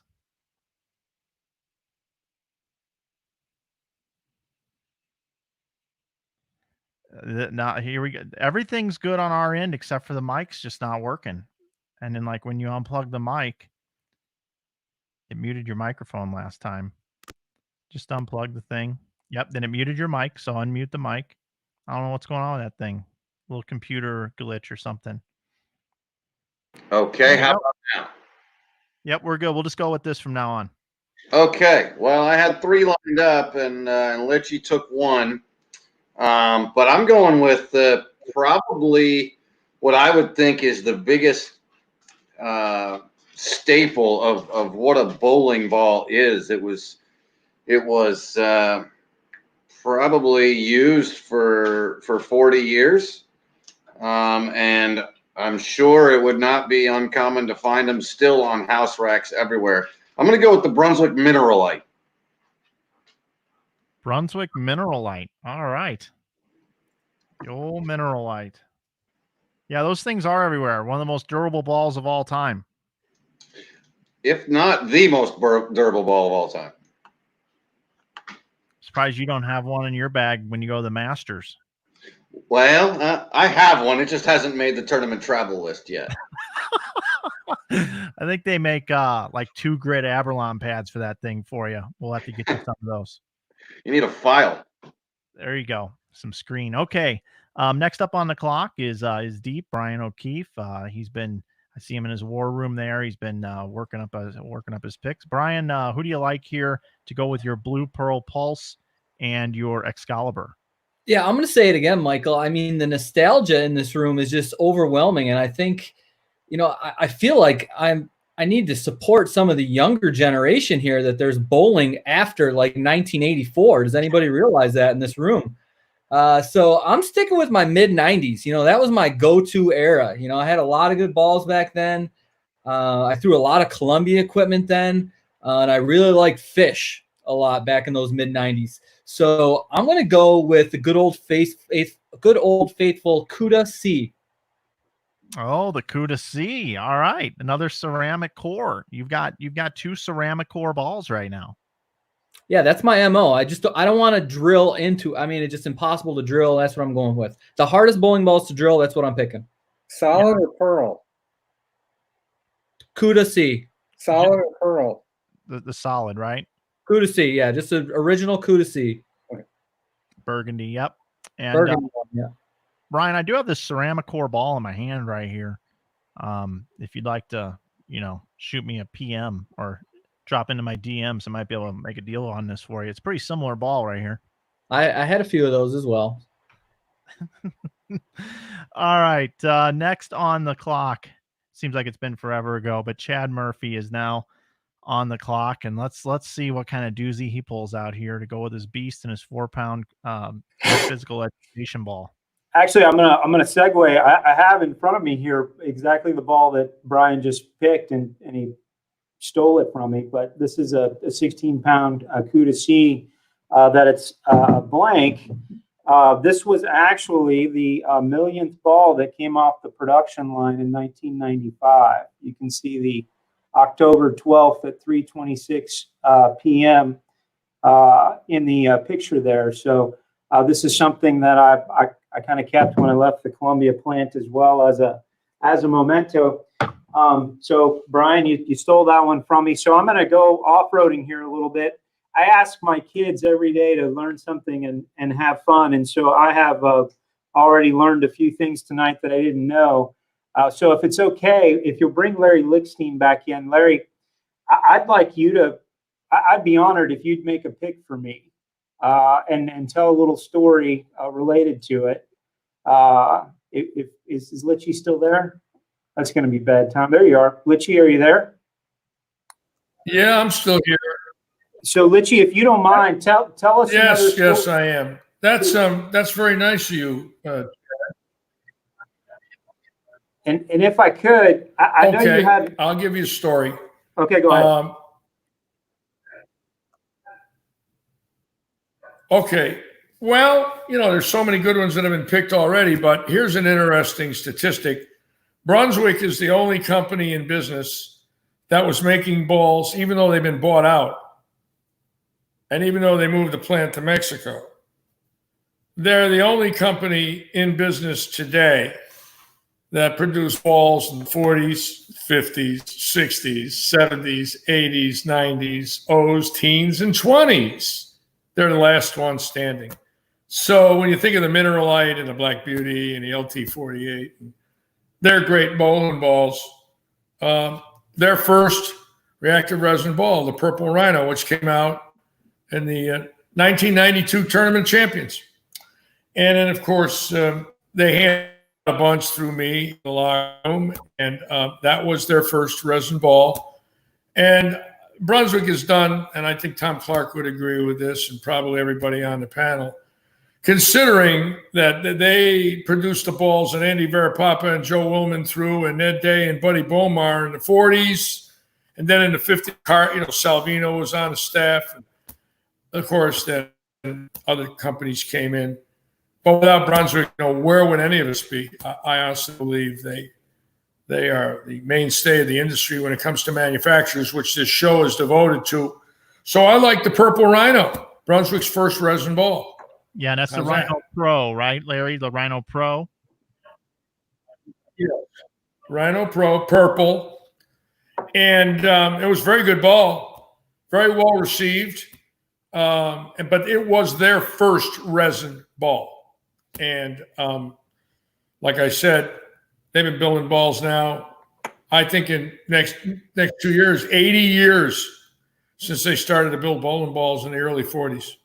And Mike, if I could take up just one more second, Larry, I really appreciate you making that pick. You wouldn't believe this, but I actually have all of the balls ranked in order of what I believe are the best balls. And Danny, I give you a lot of credit. Danger Zone was the first one on my list. The Purple Rhino Pro is the third one on my list. When I started bowling the high rollers, it was right as Reactive was coming out. And that first summer, there were Purple Rhino Pros all over the place. It was incredible how many people were using them. It seemed like every match was a Purple Rhino Pro against a Purple Rhino Pro, and that's one of the reasons why the ball is so high up on my list. So thanks for the selection and the story, Larry. I really appreciate it. My pleasure, Chad. My pleasure. It's getting kind of like Kumbaya past the stick around right now, kind of feeling like we're at a campfire right now. Okay. The Orfs are up next, and this ought to be an interesting pick here with the 7th pick. And in this round, the 3rd round, then we'll have Ted Barrow be coming back with the double pick. We haven't heard from Ted in a while, but here's Rich with his pick. What do you think, Rich? Well, I'm looking at little brother's sheet here.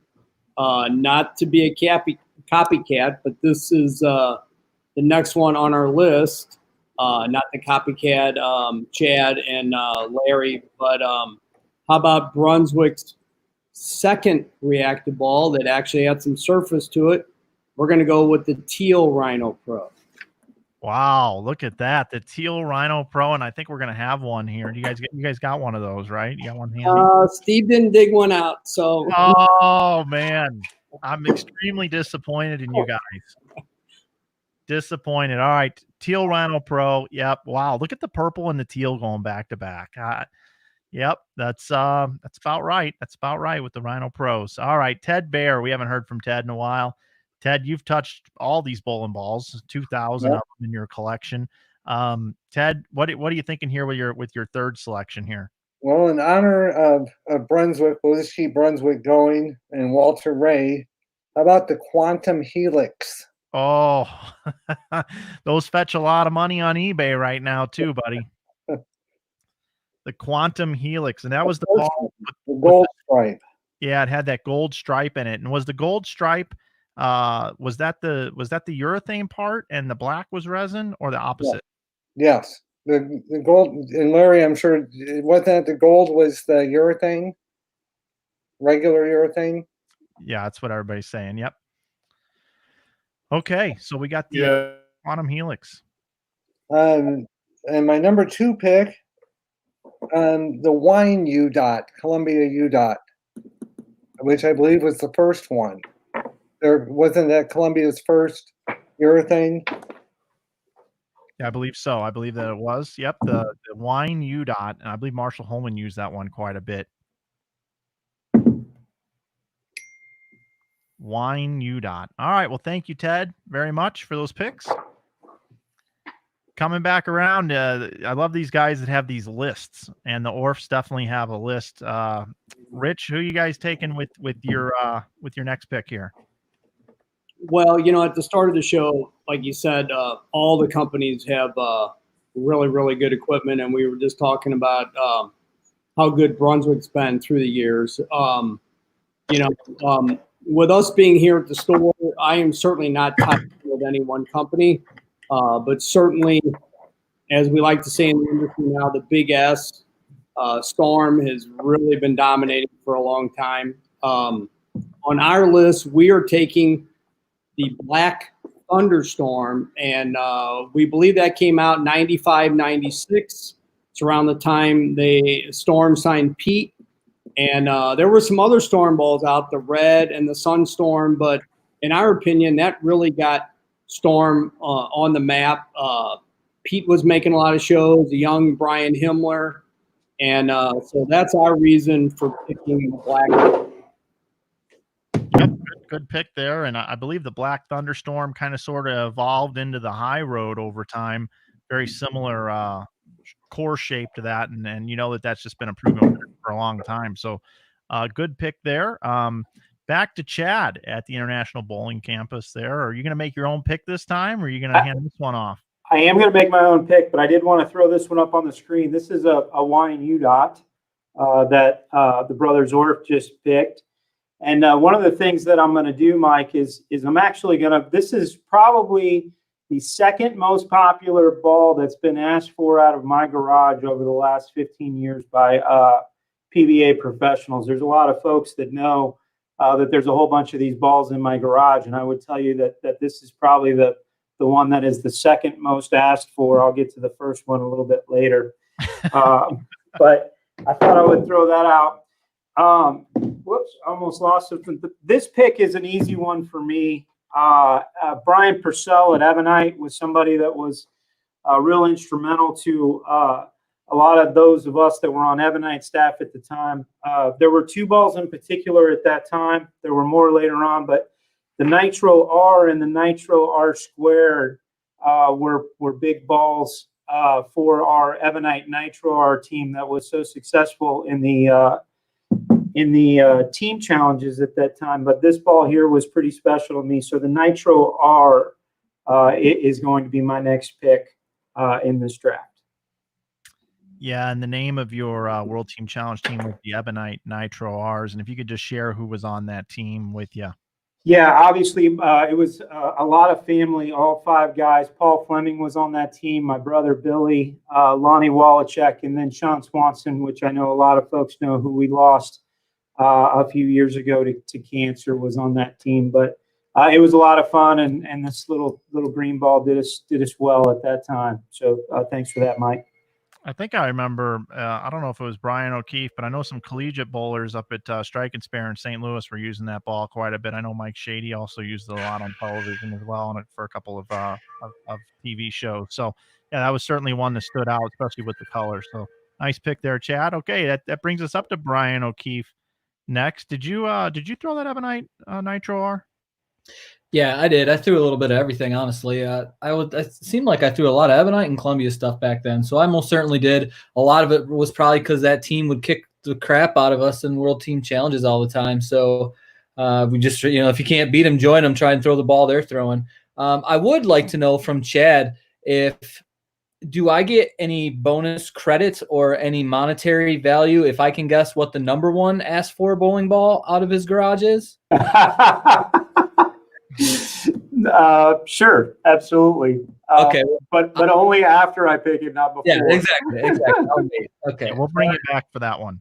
Can I tell a quick story about Brian? And I know we're going to go long tonight, but I want to tell a quick story. Brian was on our staff for a little while, and we had a ball that came out, and he called me. And of course, the good ones were easy. He would always say, "Oh man, this is great." But he called me one time, and he said, "Hey, Chunky, what Chunky love? What's the deal with this X ball?" I won't name the ball, but he wanted to know what's the deal with this one. And he started asking questions, and I could tell that he didn't like it. And so, Brian, do you remember what I said to you?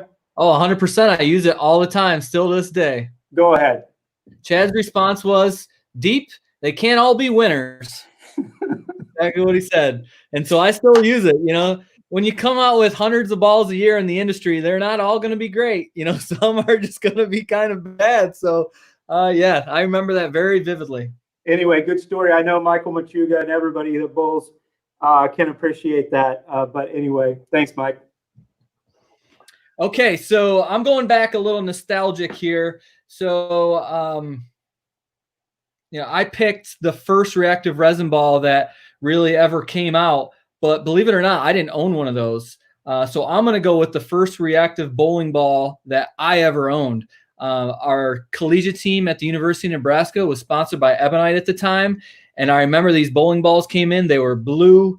And the first college tournament I ever bowled in was in Denver, Colorado. And I remember Coach Straub told all of us the night before we drove to Denver, he said, everybody's getting one of these new balls. And so we all drilled them up and all put them on the racks. We were the only people in the bowling center that had this bowling ball on the rack. It hooked more than anything I ever knew possible because, like I said, I never had an Excalibur before. So this was near and dear to my heart. I wish I still had one. Actually, I do have one in the garage, but it's not my old fit. I found it at a bowling center and paid the guy $50 if I could take it off his hands. So I'm going with a ball that we used to jokingly call the Turbox, and that is the Turbo X. Yeah, the Turbo X, man. That ball really hooked. Man, did it hook at the time. We got a Turbo X t-shirt available on our website, insidebowling.com. You save 15% with coupon code YouTube here tonight if you want to go pick up a Turbo X shirt. We actually have 2 variations, actually. Yep, one of my favorite balls as well. Ball was awesome, and it really wasn't that expensive either. I don't think it came in at the highest price point. I think it was like a mid-price ball when it came out. Okay, coming up next, we got Mike Machuca. Mike, what ball are you going to pick to go with this Mineral Light, Vapor Zone, and High Road? Real quick, just those last 2 picks are just awesome for me because that was when I learned the most, I think, about bowling and competing at kind of the national level. The Nitro R team, Chad's team, they were so awesome. I had a Nitro R. I threw it in World Team Challenges all the time. Actually, the first big TV show I ever made was a World Team Challenge. I was throwing at Nitro R. Awesome ball. And Deep, I knew you were going to pick the Turbo X next. It just fit in there perfect. So I got a couple on my list. I'm going throwback. And recently I've been doing the Tuesdays at 2, having some fun with some lighter volume and the Ebonite Mag 10. It was their answer to the LT 48, and they were making that ball for arguably the greatest bowler of all time, and Earl Anthony. So I love the way this thing rolls. It still strikes. It doesn't stink. Feels great in my hand. I love it. I'm going with the Ebonite Mag 10, and it might make its way onto the tour. I love this thing. Ebonite Mag 10. That's awesome, man. The G. All right, the Mag 10 is off the board. Now we're coming up to Larry Lickstein. He's already selected the white dot caramel, the black angle, and the black U dot. Let's see what he goes with here.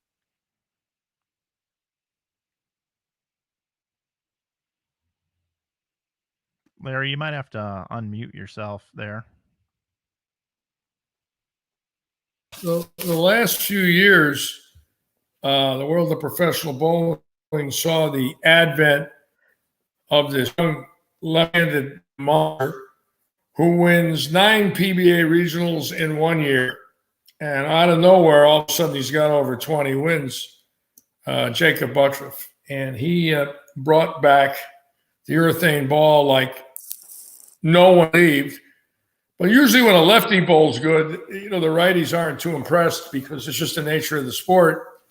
But that purple hammer urethane is the favorite of so many righties and lefties in the resin age, which is resin and RG differential, big blocks, 8 inches of flare and all that.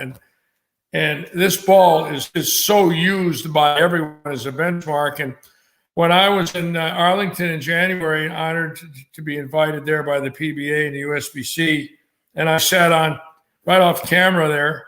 I watched Tommy Jones through 300 with using that ball on television, and he was in the Hall of Fame the night before. And I remember thinking that ball is a monster. That ball is fantastic. So my ball that I like is the purple hammer urethane. I gotta say, and this is the pearl. This is the purple urethane pearl. Larry, Yeah. I would not have picked you being the guy to pick a ball this current. You have defied the odds. The inside bowling I just made a fortune. I watched 300 with it. Tom was there that day. Chad was there that day. I was jumping out of my seat. I watched Tommy Jones do something that was so thrilling the nation. It was Laro's first term as the new owners of the PBA. I watched the ribbon cutting ceremony. And, this man the night before gets inducted and uses this ball. I think he used a different ball on the left lane. I'm pretty sure he did. But on the right lane, he used the urethane. But Buttriff has made that thing talk. Let's face it. Conventional grip, sawing on that thing with that wrist. That's an exciting ball in his hands. And I love it because he's making a weaker ball hook. And the big righties love it. The big hitters on the right love it. They can stand farther right. They don't have to open the heads up. It lets them play, a little more farther right with their eyes and feet. And I like that too, where they don't have to launch the 6th arrow. They can move right and trust the ball. And that's the ball for me. Thank you, Larry. Appreciate it. That brings up Tom Clark up next. He's already selected the yellow dot, the black hammer, and the Mark X, or the Mark 10, I should say. Tom, what are you thinking here now? Well, first of all, I'm glad Larry took the purple hammer. But I'll tell you, I spent from about midnight to 3 a.m. in a parking lot in Illinois testing the hardness of a purple hammer. So I feel very connected to that bowling ball. And they all passed, by the way, that night. Okay, I am. I've had a great front row seat to so many great moments in the history of the PBA, but the one that probably took my breath away the most was the 2010 Tournament of Champions, and what Kelly Kulick did that day and what she did that whole week was unbelievable. I mean, it was thrilling, and it really did take all of our breaths away, and it brought tears to everybody's eyes. And it sold a lot of bowling balls, and it was the Ebonite Red Mission, and I'm going to take that ball. There you go. I like it. The Red Mission. Kelly Kulick made that ball famous. That was a heck of a bowling ball. I was a big seller in the St. Louis market. I remember a lot of guys drilled that up. You saw it at Nationals a lot. Great bowling ball. Great pick, Tom. All right. Back to Baltimore. Danny Wiseman here with a double pick here. Danny, what are you thinking here? Well, Larry, you got me also, because that was my pick, that Purple Pearl urethane that's changed the game in a way that we hadn't seen for a while, for it being urethane. I had one of my students, 12 years old, Nick Trentler, shot 300 with it. He also led the junior gold the last 2 years for the U12 with that ball. He's got 3 different variations of drillings. And that ball on the tour, from, like you said, with Buttriff, it's just crazy what they've got going on there. I'm going to go a little more new school with a ball that I feel that has been a long-time benchmark bowling ball. It's been out for 9 years, I believe now, like the High Road, but it's its baby brother. I'm going with the IQ Tour. This is a ball that is what I feel is one of the best benchmark balls of all time. Smooth. You can change the surface of it. You can do whatever. It's just been a phenomenal benchmark ball. Yeah, that's the IQ Tour Solid, right? The IQ Tour Solid. Yep, the blue one, and it's interesting over time how many great symmetrical balls are the benchmark bowling ball. And you're right, it is like its little brother there, and it's been in the line for a long time. Okay, 9 years. What are you going to follow it up with here? I think I'm going to stay right around the late O's, 09, 08, into the early teens with the. We're going to go with the Rotogrip Cell. Nice pick. Well, this ball, it was my last year on the tour. It was my last show I ever made. It was 09 when I lost to John Nolan at the Masters. But I remember Chris Schlemmer and I setting up a bunch of these things with that big core in it, and we did probably 5 or 6 of them that week. And coming up through the 90s and the 2000s and seeing all the advent of all the big cores and the flare and this and that. This ball was so predictable for a big core ball, and they sold a bunch of them. And that ball had, brothers to it. So Pearl, and so many other balls came off of that, and they're still utilizing it today. A variation of that core. So I'm going with the original blue cell from Rotogrip. Yeah, great bowling ball that also had a seminar that went with it. I know Hank Boomerstein had a lot to do with that, and Steve Klimpkin, the guys at Storm, and of course Schlim now with Rotogrip. And I just had this really weird idea pop into my mind. I would like to challenge all the bowling ball companies that are watching here this evening. Would you mind making some graphics for all your bowling balls to get selected that says, "Congratulations to the Rotogrip Cell for being named one of the top 64 bowling balls of all time"? I want to see those social media graphics come out over the next few days. No big deal for the publicity. On me, guys, everybody. Just create the graphics, and there you go. I just had this idea of that in my mind for whatever reason. Okay, now let's go over to Tom Clark now, who has the next selection. He's already selected the Red Mission, the Mark 10, the Black Hammer, and the Yellow Dot. Tom, what are you thinking here? Yeah, that Rotogrip Cell I had on my list. That was the ball I think Wes Malott used at the King of Bowling series that we did about 10 years. The Pearl one. That one. He used the Pearl. Well, the Rotogrip. I won't do the Rotogrip Cell Pearl separate from the Rotogrip Cell, but yeah, what Wes did with that, he bowled 2 300s that week. It was unbelievable. But I am going to one of the companies that I've been most proud of working with in these last 10 years that I've been with the PBA is Motive. And Motive did a brilliant thing. They hitched their wagon to a young man named E.J. Tackett. And this kid throws the ball in a way that I've never seen before. I had never, when I first saw E.J. Tackett throw the bowling ball, I took videos of him. And this kid And I was just like, I got to show people, I've never seen anybody this natural, throwing the ball with this many revs and the way he does it. And I just love this kid, EJ Tackett. So I had to call him today and say, what's your favorite? He used the chronic paranoia when he won the 2016 World Championship, which was unbelievable. I love that moment. He jumped up in his father's arms, and it made me kind of want to pick that chronic paranoia. But EJ says that his favorite ball, and once he says it, I remember all the times I've watched him use it, is the Venom Shock. And so I'm going to go with the Motive Venom Shock.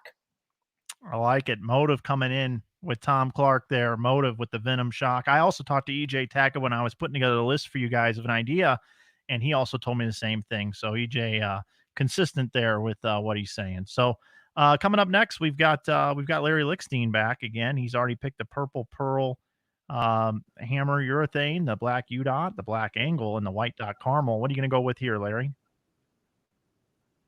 Well, when I was in the pro shop business in the Cape Coral around 2005-06, this ball came out, and I couldn't keep them in stock. I ordered 50 a week, literally for a year. I kid you not. I couldn't keep them in stock. It was the Hammer Black Widow. What ball? A versatile, wonderful ball that was for me as a pro shop operator. The price point was great. They shined up beautifully. They came out of the box dull. You could shine them right up.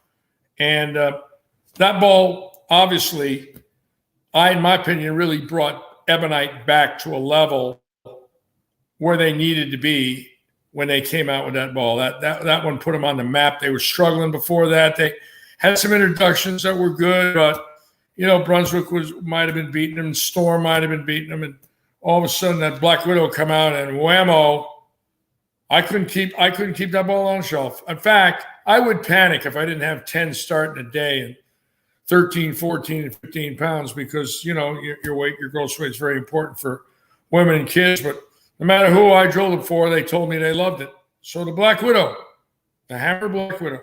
Black Widow gas mask core. A little trivia question there. The very first time that the gas mask core was used in the ball was actually the Big Blue. The Big Blue is the correct trivia question to that one.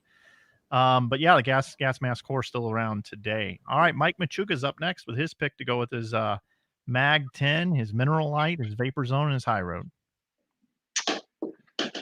All right, I've got a few picks up here that I have ranked a little bit higher in my list, but I want to make sure I get this guy on my team. It did revolutionize the game quite a bit. I think it was way ahead of its time, and I believe it's going to make a comeback, especially if I'm still on board. I'm going to be pushing for it. But the drilling clock that Ebonite came up with, I thought was absolutely awesome, and I expect it to come back in full force.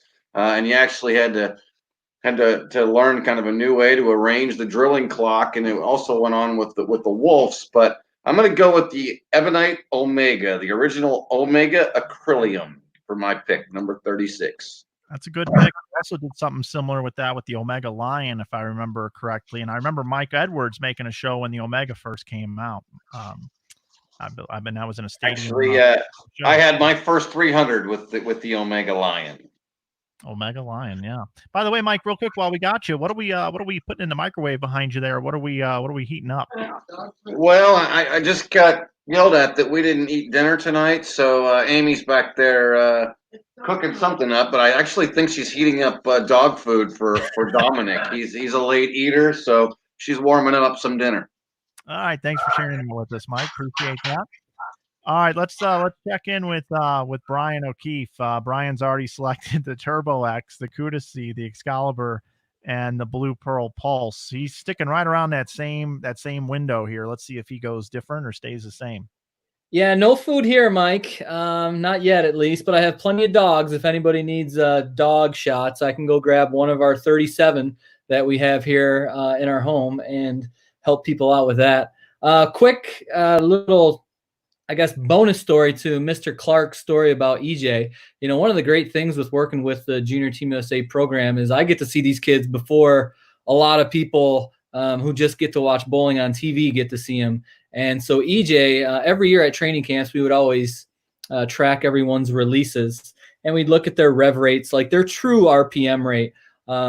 Not to say that Specto and all those different CAT systems don't try and get it as accurately as they possibly can, but they're not 100% accurate numbers on what's truly the RPM rate. And so we always track it so we can have everybody's true RPMs. And EJ was the first one-handed bowler that ever got to 600 RPMs with his rev rate. Since after EJ, there's been quite a few kids who have come through and done that, but he was the first one ever that I took video of that actually had 600 plus RPMs, which at that time was only allowed for the people using both hands on the ball. We're the only ones that were getting 600 RPMs. Now, once again, this wasn't EJ's normal bowling game. This was him just trying to pretty much murder the holes out of it as much as he can, but he was able to do it. So quick little side story with Mr. Tackett there. So yeah, it looks like I'm kind of stuck in the mid 90s. That was my sort of heyday. And it tended to be my favorite sports teams' heydays as well. So let's branch off a little bit. I can't be the only guy that has like all resin bowling balls here. So I'm going to go back to my first ever 300 ball. Once again, it was a brother-sister tandem, or it was a brother-brother tandem. There was two different kinds of them. One was a blue one and one was a red one. I threw 300 with the red one, so I'm going to go with the red pearl hammer. Red pearl hammer. Nice pick there. Nice pick. The red pearl hammer. I actually got one here from Benoit. It's on my shelf behind me. You can't see it right now. It's a little dark here in Utah now. The sun's gone down, but red pearl hammer. And I think some other guys have that as well. That might be here on our stream here tonight. But that's a good one. That's a good pick there. The blue one was good as well. All right, Shad Murphy is up next with his pick. He's already selected the Nitro R, the purple Rhino Pro, the B Solid, and the Bowler's ID 4-pound green. All right, Chad, what are you thinking here with your pick?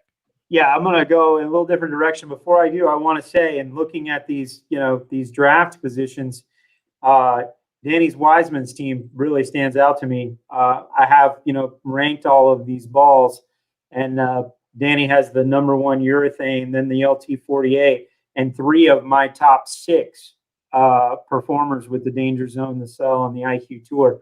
So it's pretty amazing, Danny, what you're doing there. My next pick comes with a little bit of a story.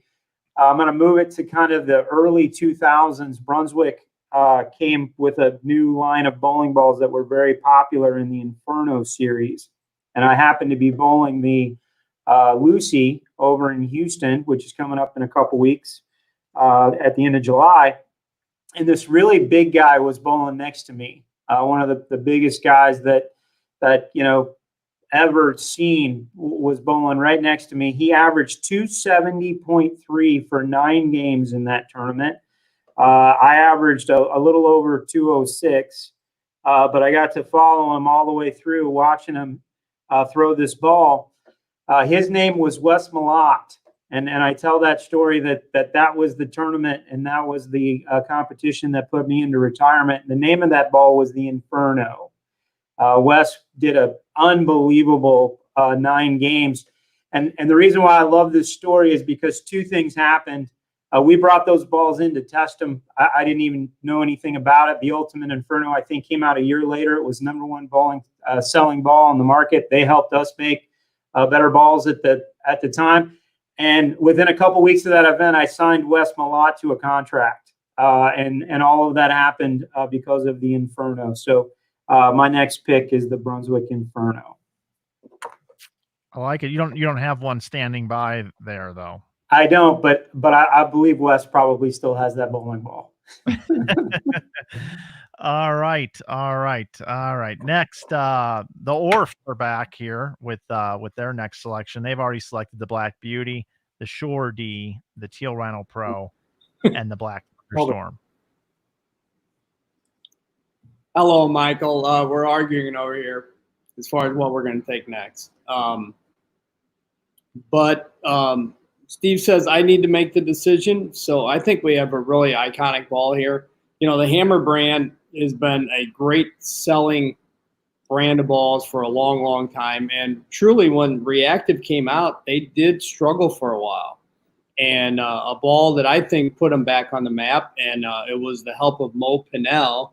If it wasn't the first Reactive asymmetrical ball, I know it was certainly one of the first, but my thoughts are, my recollection is this was the first asymmetrical reactive ball. We're going to go, and we have it here. Steve gave it to me. We're going with the Hammer 3D Offset. Yeah, the Offset Violet was the name of that ball, the Ultraviolet. Real quick, Steve also had a story, I think, about black hammers being made close nearby there, or something about Baltimore. What was the story, Steve? Could you pop on and tell us a story about Baltimore hammers and St. Louis hammers? What was that story you were telling me? Just a little bit of knowledge, pop culture. When the original black hammer was made, it was the very first batch. They were making them out of a motorcycle shop. If you make a right turn out of our parking lot, it's 3 right turns, and you're on the parking lot of Wiseman Motorcycle Shop. They were making the black hammers. It's on a street called Broadway. Probably the most famous horror movie ever is a movie called The Exorcist. And the exorcism, when that demon was, removed from the body of that child, it actually happened in a hospital right across the street from where the original black hammer was made. So it's just kind of a unique piece of history that, that movie was based on true events that happened. And actually here in St. Louis, the hospital's still there. The motorcycle shop is still there. And they're 2 blocks, apart from each other. Just, kind of weird coincidence. And then the kid that, had the exorcism done to him was from Baltimore. And then just as an ironic twist, when they needed more manufacturing capability, Johnny Wonders and Earl Widman, they decided to open up a plant in Baltimore. So there's a little weird connection there. Yeah, I thought that was pretty cool. The Exorcist movie tied into bowling balls and plants in Baltimore and St. Louis. That's the type of thing Steve Orff thinks about. And I appreciate you sharing that very much tonight here. Okay, coming up next is Ted Bear. Ted, it's been a while since we've heard from you, and you have back-to-back picks here. By the way, you've got probably the best lighted setup here tonight. So congratulations on that. I have to thank my wife. She did a lot of work for this. It's all because of her that I'm on. So I have no clue on how to work most of this stuff, but we got it done. So my next pick is going to be the AMF Amplite Plastic 3-Dot. Amplite Plastic 3-Dot. Is that also known as the triple dot or no? Yeah, well, no, it had the 3 dots. Gary Dickinson used it. It had the 3 dots above the fingers as a hard or rubber ball from the 60s. It was also my first bowling ball as a kid. The 3-Dot Classic, AMF. Okay. All right. A little bit old school there on that one. Do you know what you want to do with your next selection here as well? Yes. This is for a good friend of mine, Rich Abood. It was his first PBA, and I think it's only national win. He was using a Columbia Power Torque. Oh, the Power Torque. Old with Tita Semez. They were the over-under partners. I remember seeing the Power Torque on television, David Ozio as well, and I remember Tita Semez using that ball for a win there in that doubles. So the Power Torque, also a little shameless plug here for Inside Bowling. That bowling ball T-shirt is also available on our website that you can pick up. Okay, thank you, Ted. We'll hear from you here in just a little bit with your last 2 picks there. All right, moving right along here. We're going to go back to the Orffs there in St. Louis at the Pro Shop, staying late. Rich, what are you guys thinking now? Well, first of all, leave it to little brother with the exorcism story, going in with bowling balls. But that was something there. I didn't even know that. And just to go to the next part here after Ted, Rich Abood is one of my good regional PBA buddies, and the Power Torque certainly was a phenomenal ball. Just like in the urethane era, Columbia, it took them a while to come up with a winner, with the UDOTs. And then we fast forward to the reactive era, and it did take them a while. I'm not going to give out any secrets here, but, their first ones were the Pro Hook and the Pro Hook Extreme, and they didn't live up to their name. They didn't really hook that much. They really hit it big with the Power Torque, and we were ready to go here, and we have it down here because with Little Brother's great collection. Another great ball from the mid-'90s from Columbia. How about the Orange Piranha?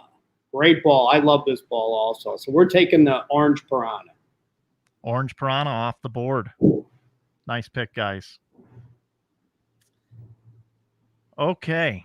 The one thing that's standing out to me, a lot of these bowling balls, like when they started making, the reactive balls and they started coming out more frequent, a lot of us have a love for that. And the age of the group here tonight, I think kind of suits those balls. So this means a lot to me. I'm enjoying this.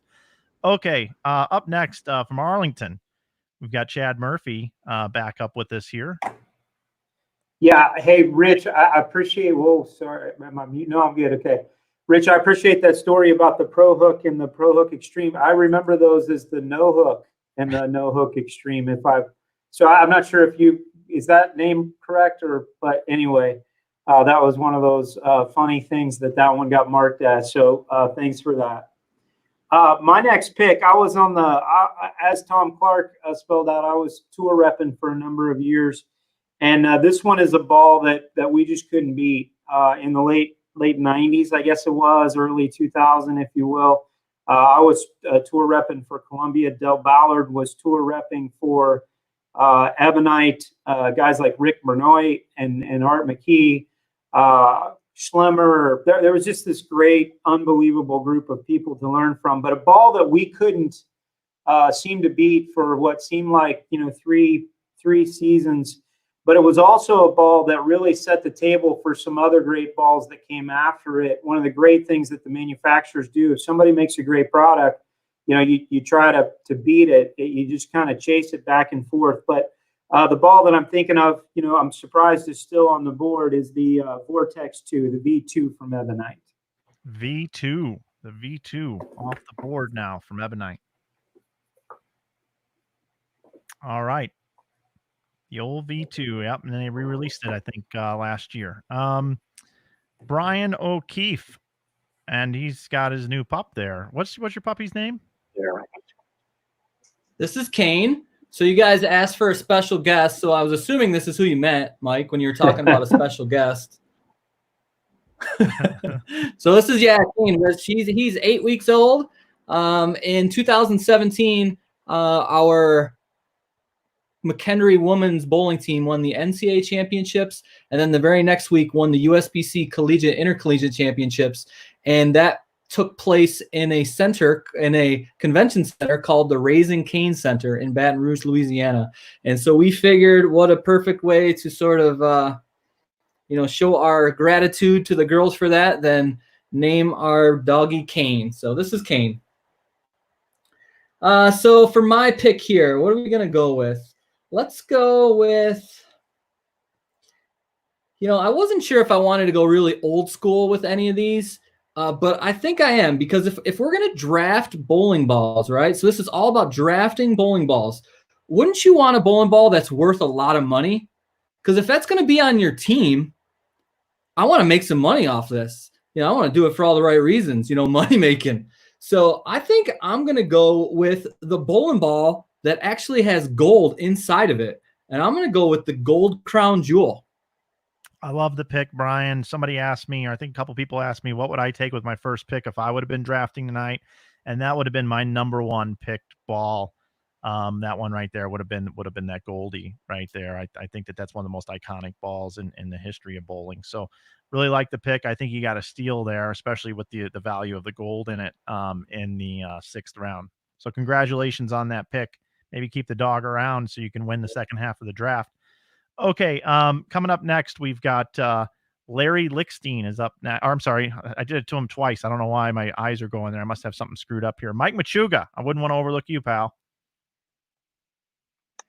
Yeah. Chad, you beat me to it. That was the next one on my list. That V2 is absolutely phenomenal, and the remake, boy, it really reminds me of the old one. It looks like it, it performs like it. Absolutely awesome benchmark piece. I'm pretty jealous of that one right now. Flanagan, I think I'm gonna pick this one for you, buddy. My first ever big megabuck win was actually the first time I ever bowled an individual event where I was standing in front of the ball return. It was the booster sweeper in the 96 high roller. I got in front of the ball return because it got in my way, so I shortened up my steps and played the 6th arrow with a track code red and won my first ever big megabuck sweeper. 10 grand, great memories. What a great piece. I remember seeing on TV a lot. There it is, track code red. All right, thanks for picking it. Thanks for picking it. I got it right up here. I remember Tremont using this ball on television. I remember Danny Wiseman using that ball, who's on our stream tonight. And this ball just peeled off the corner. It kind of reminded me of the orange piranha, just because you could really tell the ball on television, So, yeah, this was a good one. It also had a great shirt to go with it. Had that pin splash with the code red, and the purple critical mass also had the same exact shirt. So thanks for picking that. This is my favorite ball. Got the shirt and the ball to match here. My favorite of all time. Okay, coming up next. Now we go to Larry Lickstein. Larry, I just keep wanting to jump to you all the time. I just can't wait to hear what you got to say. Let's see what you got here. Well, this is this might be the weirdest one of the night. So please forgive me, but I have to tell everybody the story. In 2012, Bill Crispin honored me and another gentleman whose name I do not want to mention, and gave us the Storm label and said, Larry, you can design 2 bowling balls with a Storm label, and they will be product registered on the PBA tour, and their balls sell. And I got a hold of Klompkin and Hank Boomershine, and I designed 2 bowling balls, the Major 52 and the Wiseman. Yes, spelt the same way. And they built them for us, and I handed them out at senior events here in Florida, and people loved the Wiseman. I'll never have the opportunity again, so tonight I want to thank Bill and his company for giving me the opportunity. And it ended in a very sad way. I had to do that. The Wiseman was a great ball. I had Sammy Ventura tell me he made tens of thousands with it. Everybody that threw it said they loved it. So I'm going to pick the ball that I designed in 2012 called the Storm Wiseman. Wow, a little bit of history there. How about that? Thank you, Larry. And everybody's in shock. Let's do a little research on that one. It's got a nice name, though.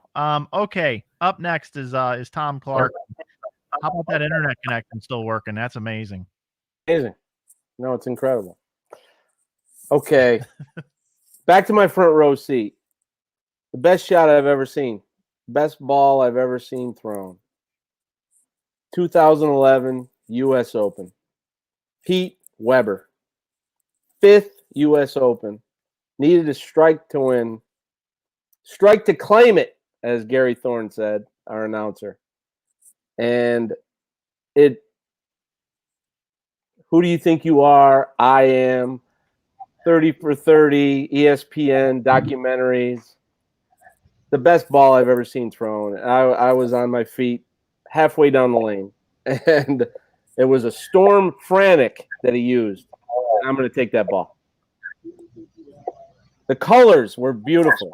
It was a beautiful color scheme going down the lane. And Pete he's impervious to lane conditions. The U.S. Open condition is impossible, and he makes it look like a house shot.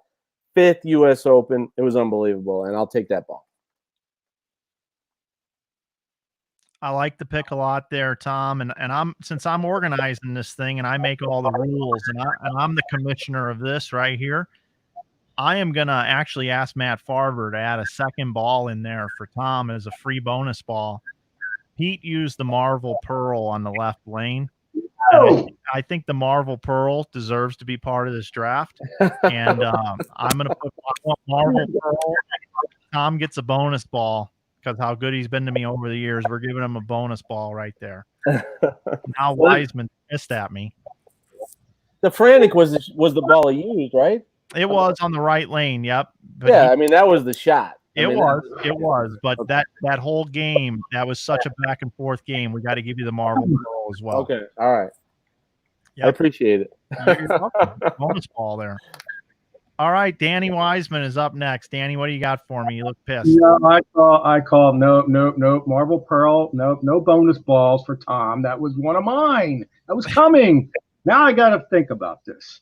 And also, hey Larry, where's my check? Use my name, dude. What's up?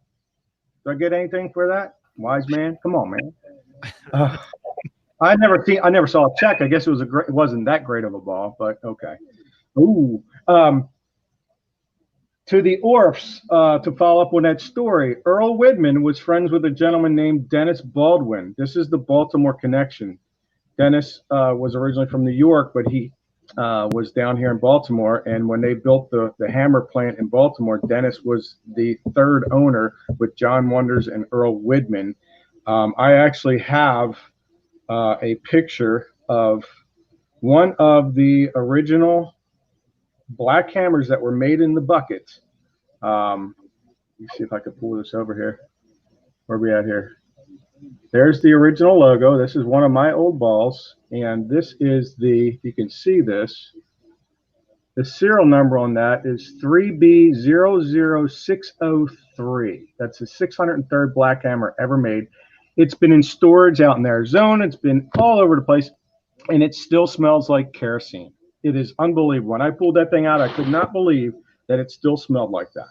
So, little finish to that story. And let's see, my next pick, I'm going to go back to one of my favorite balls that actually enabled me to win my only major title ever, which was the 2004 USBC Masters inside of Miller Park. The first guy to win inside of a baseball stadium. That was an exciting, memorable day for me, along with my first title with that blue hammer. But a big thanks to Mo Pinnell for creating this monster, and I think everyone went out and got one after I won that tournament. But it is the Mo Rich Ravage. Mo Rich Ravage. Yep, we're gonna go that route. Next one, I don't know. He took the Marvel Pearl from me, man.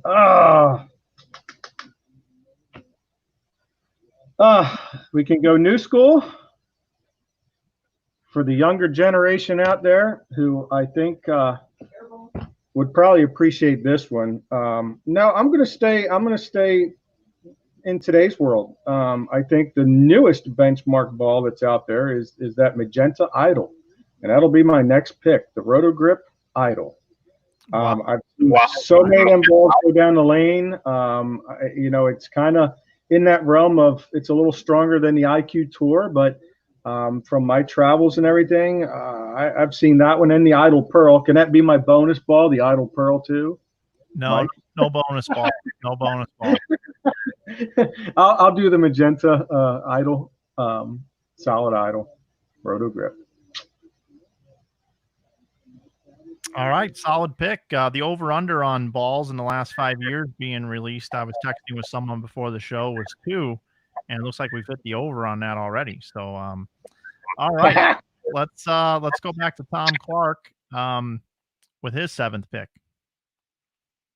Okay, well, I personally would have let Danny have the Marvel Pearl, but hey, I'm not in charge of this. The greatest PBA, the most exciting PBA show that I ever watched, highest scoring, a friend from my same region, 1996, Mike Machuca knows it well, the Flagship Open, Erie, Pennsylvania, Bob Learn. The man, I don't have the numbers in front of me, what he shot, but it was unbelievable. And Mr. 300, and believe it was an AMF RPM swirl. And everybody wants that ball. How do you not want that ball that Bob Learn used on that show? That was unbelievable. So I'm going to take that one. Yeah, it's a great pick there. We had him on our show. I believe it was 280, If you can hear me. Yeah, 280, 279, 300, and 290, I believe, was the scores on that show, if I remember correctly. Funny story. All right, excellent. Attached to that, that was actually the first professional event I ever bowled. I bowled as an amateur. I shot 290 the last game to knock Brian Voss out of a check, and for me to get one. I then packed up the car because I missed the top 24, but drove to Detroit to bowl a World Team Challenge and watched Bob set those amazing records on TV in my hometown in front of 3,000 people in the arena and 300, and it was incredible. But that was the first professional tournament I ever bowled. That's awesome. And also probably a record that may withstand forever because of the way that the lanes transition so much now on television and the way the bowling balls carve up the pattern. It may never be broken. That might be one of the safest records in bowling history. Okay, coming up next is Larry Lickstein. Larry, you gonna throw us for a curveball, or are you gonna go with something a little more traditional here? Well, it's another crazy story. My first trip to the showboat in 1970, I lost my savings in 2 hours after I got there. Did the same thing in 71, 72, 73. They were waiting for me when I would get in there. By the late 80s, I was probably down, gambling-wise, about $30,000 in Las Vegas. And in 1988, I sponsored my son in the high roller.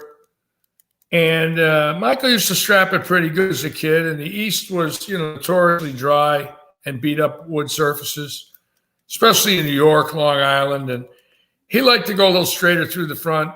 So I drilled him a slate U dot, backed him in the showboat in Las Vegas. And he won the high roller and got me even. So I didn't win the tournament.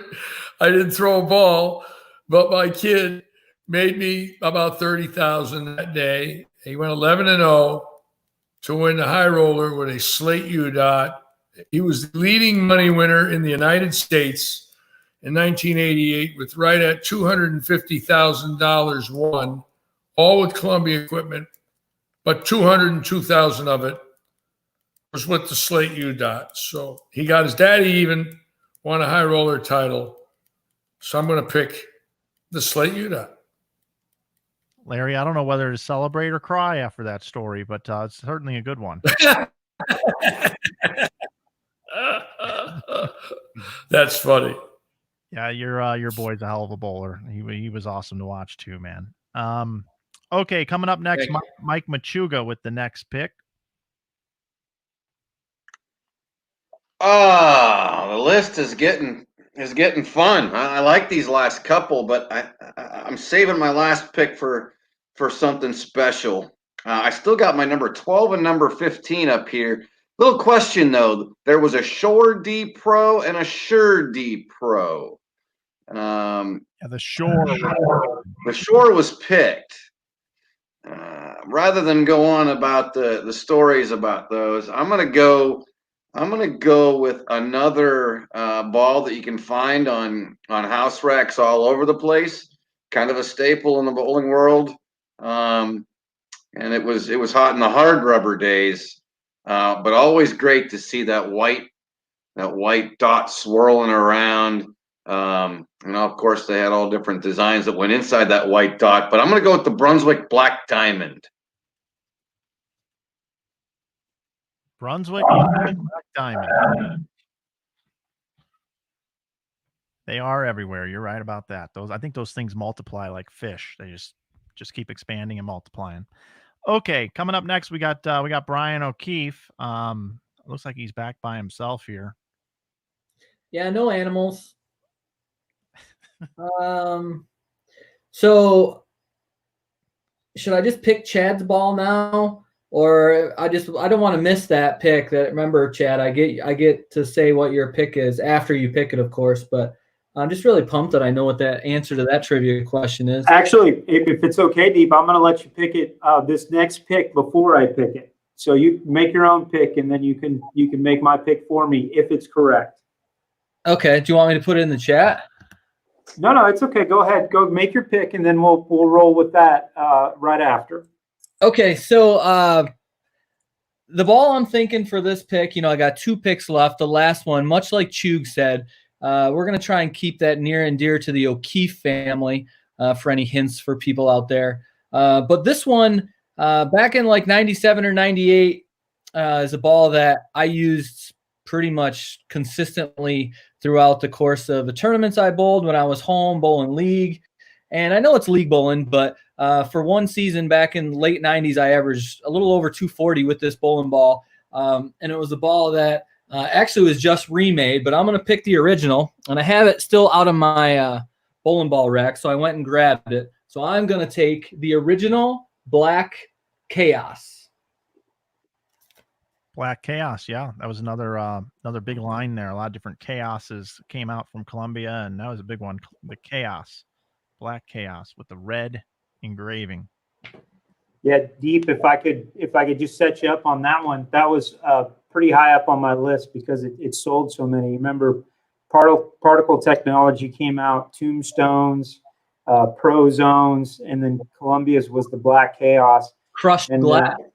That's right. And that ball was one of a kind. It's the only ball that was made with what we called 11% tech, which was glass, but it tore up the pumps.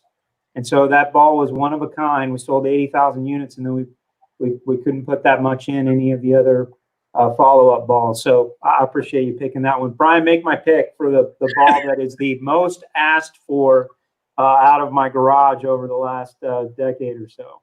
Well, it kind of goes off of what you were just talking about, Chad. And if I'm not on the right path, please let me know. But talking about a bowling ball that was made out of something that had never been made out of before, am I on the right path? I think you might be. Okay. So this ball, I was actually working at Columbia with Chad when this ball was designed. And talk about a bowling ball that was out before its time. This ball seemed like, it was ready. The amount that Columbia 300 could make this bowling ball hook, it was so crazy. It could hit the lane and go directly in the gutter. The amount that we could get the numbers on this ball were just something crazy. But like I said, we ended up going with something that was a little bit smoother and maybe wasn't exactly what the bowling ball public was looking for at the time. But sure enough, fast forward about a decade, and it was one of the hottest balls that all the tour guys were looking for, from Mr. Barnes to Tommy Jones to Bill O'Neill. I think a lot of gold medals have been won for Team USA with this bowling ball. So in honor of that, I'm going to take Chad's pick, which, if I'm not mistaken, is the EPX.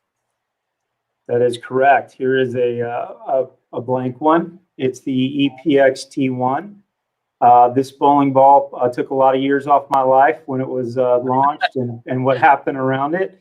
It took a lot of years off of some pro shop operators' lives. There was certainly some problems with it, but it's amazing. I ended up with a supply of them in my garage.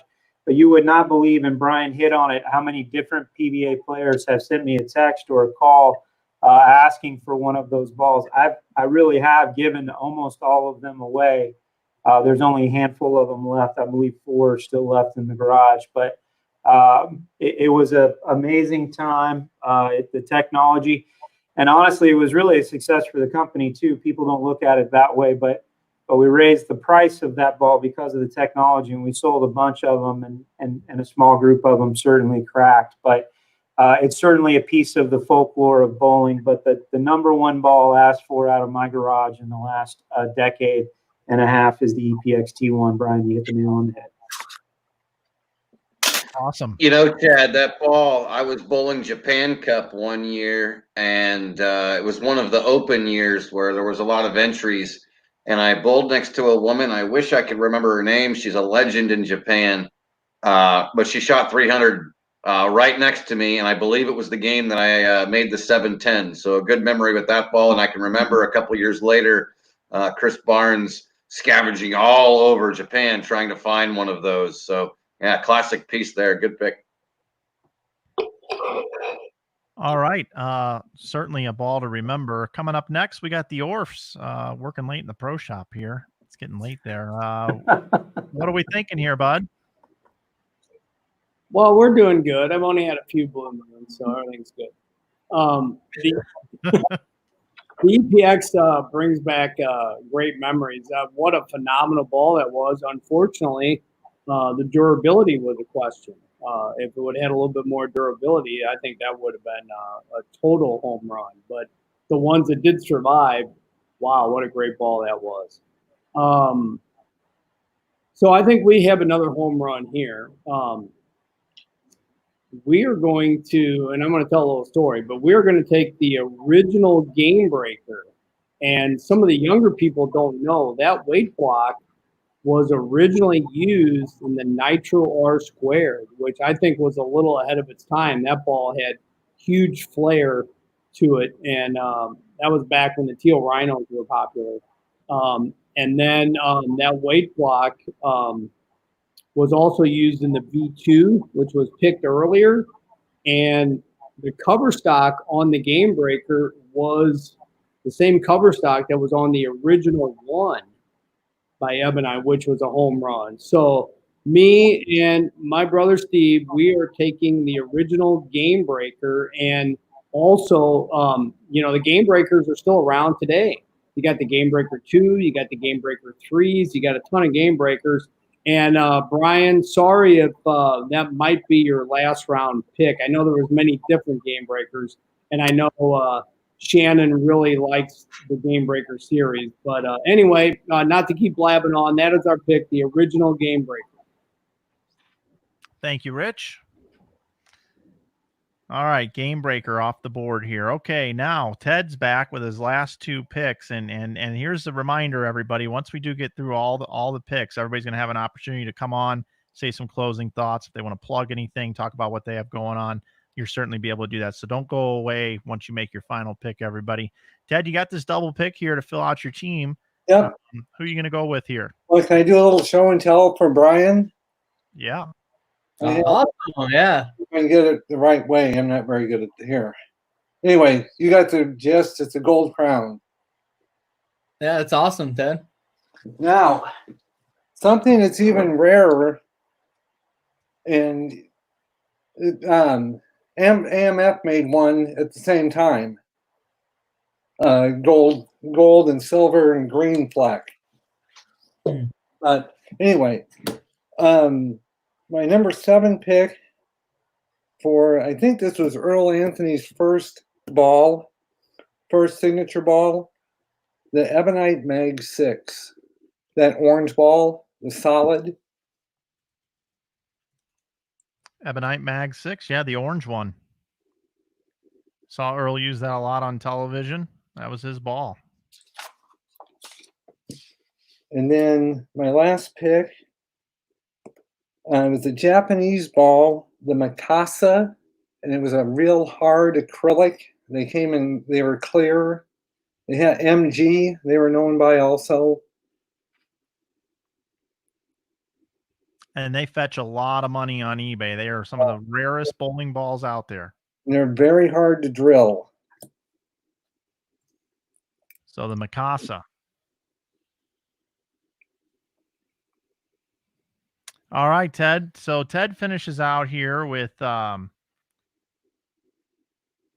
he's got the Harry the Tiger ball there, the tight line. Sorry, I gotta look at this here. He's got the Brunswick Limited, the Quantum Helix, the Wine U-Dot, the Amflight 3-Dot, the Power Torque, the Mag 6, and the Machuca clear ball available in different colors. So that's Ted's team there of bowling balls. All right, Rich, back to you for your final selection here.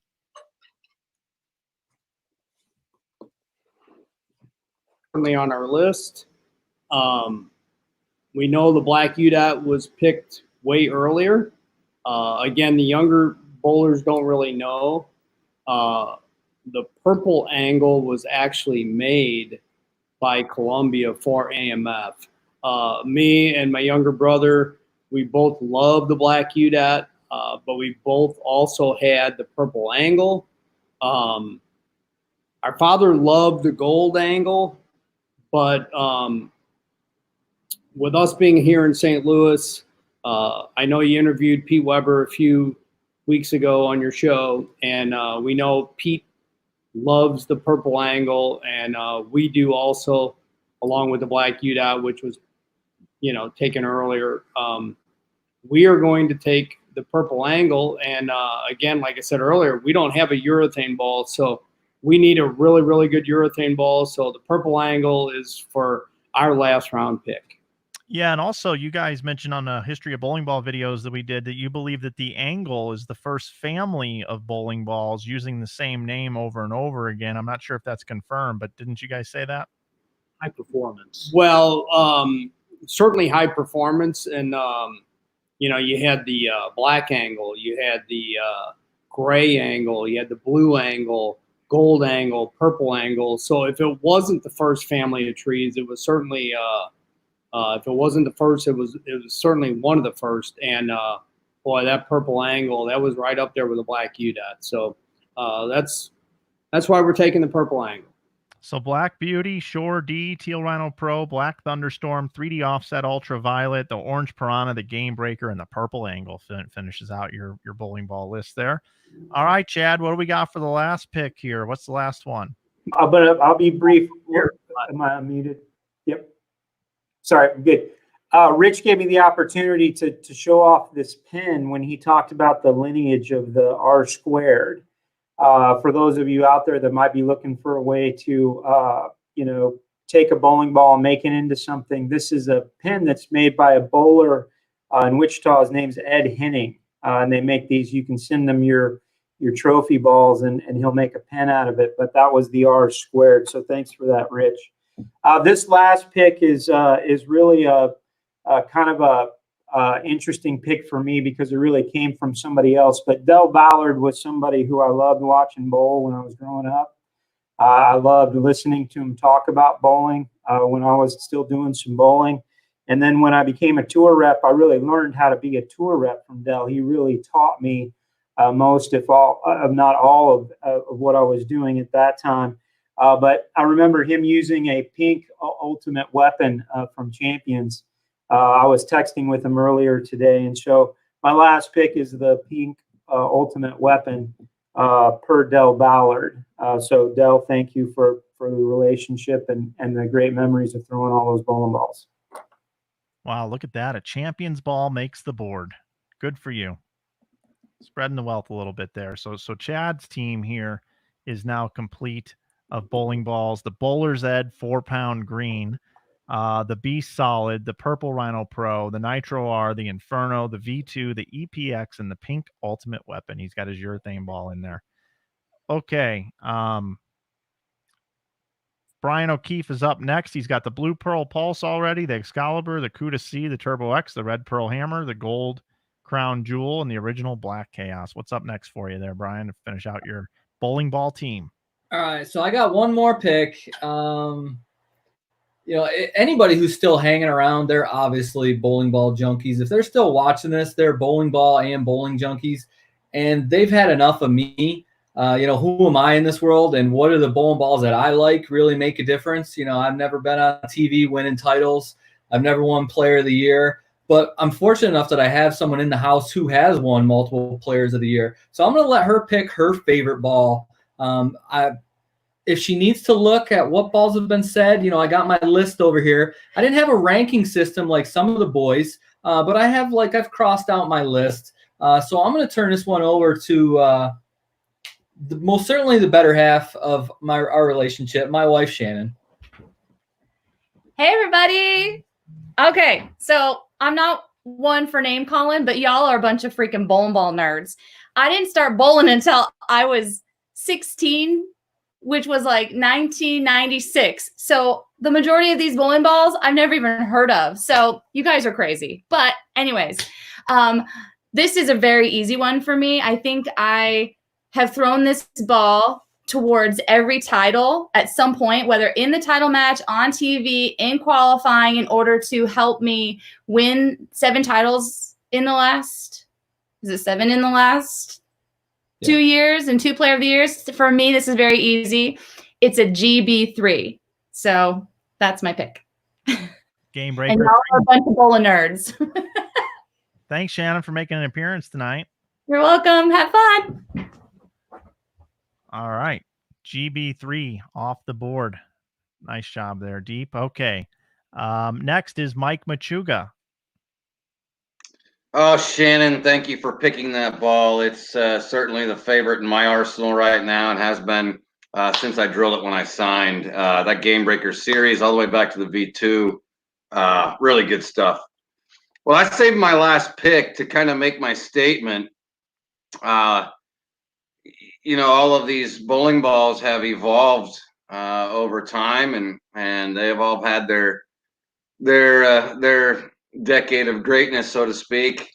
But the ball that I want to talk about now was designed by some of the smartest men in bowling, John Davis in particular, and designed in a way to create a game that is about the hand in the ball and not the ball in the hand. And that environment is available today. They call it the skill bowling environment. One of the best junior tournaments in the country is run in the skill bowling environment, the Teen Masters. We do it on Tuesdays, called the Tuesday Troopers.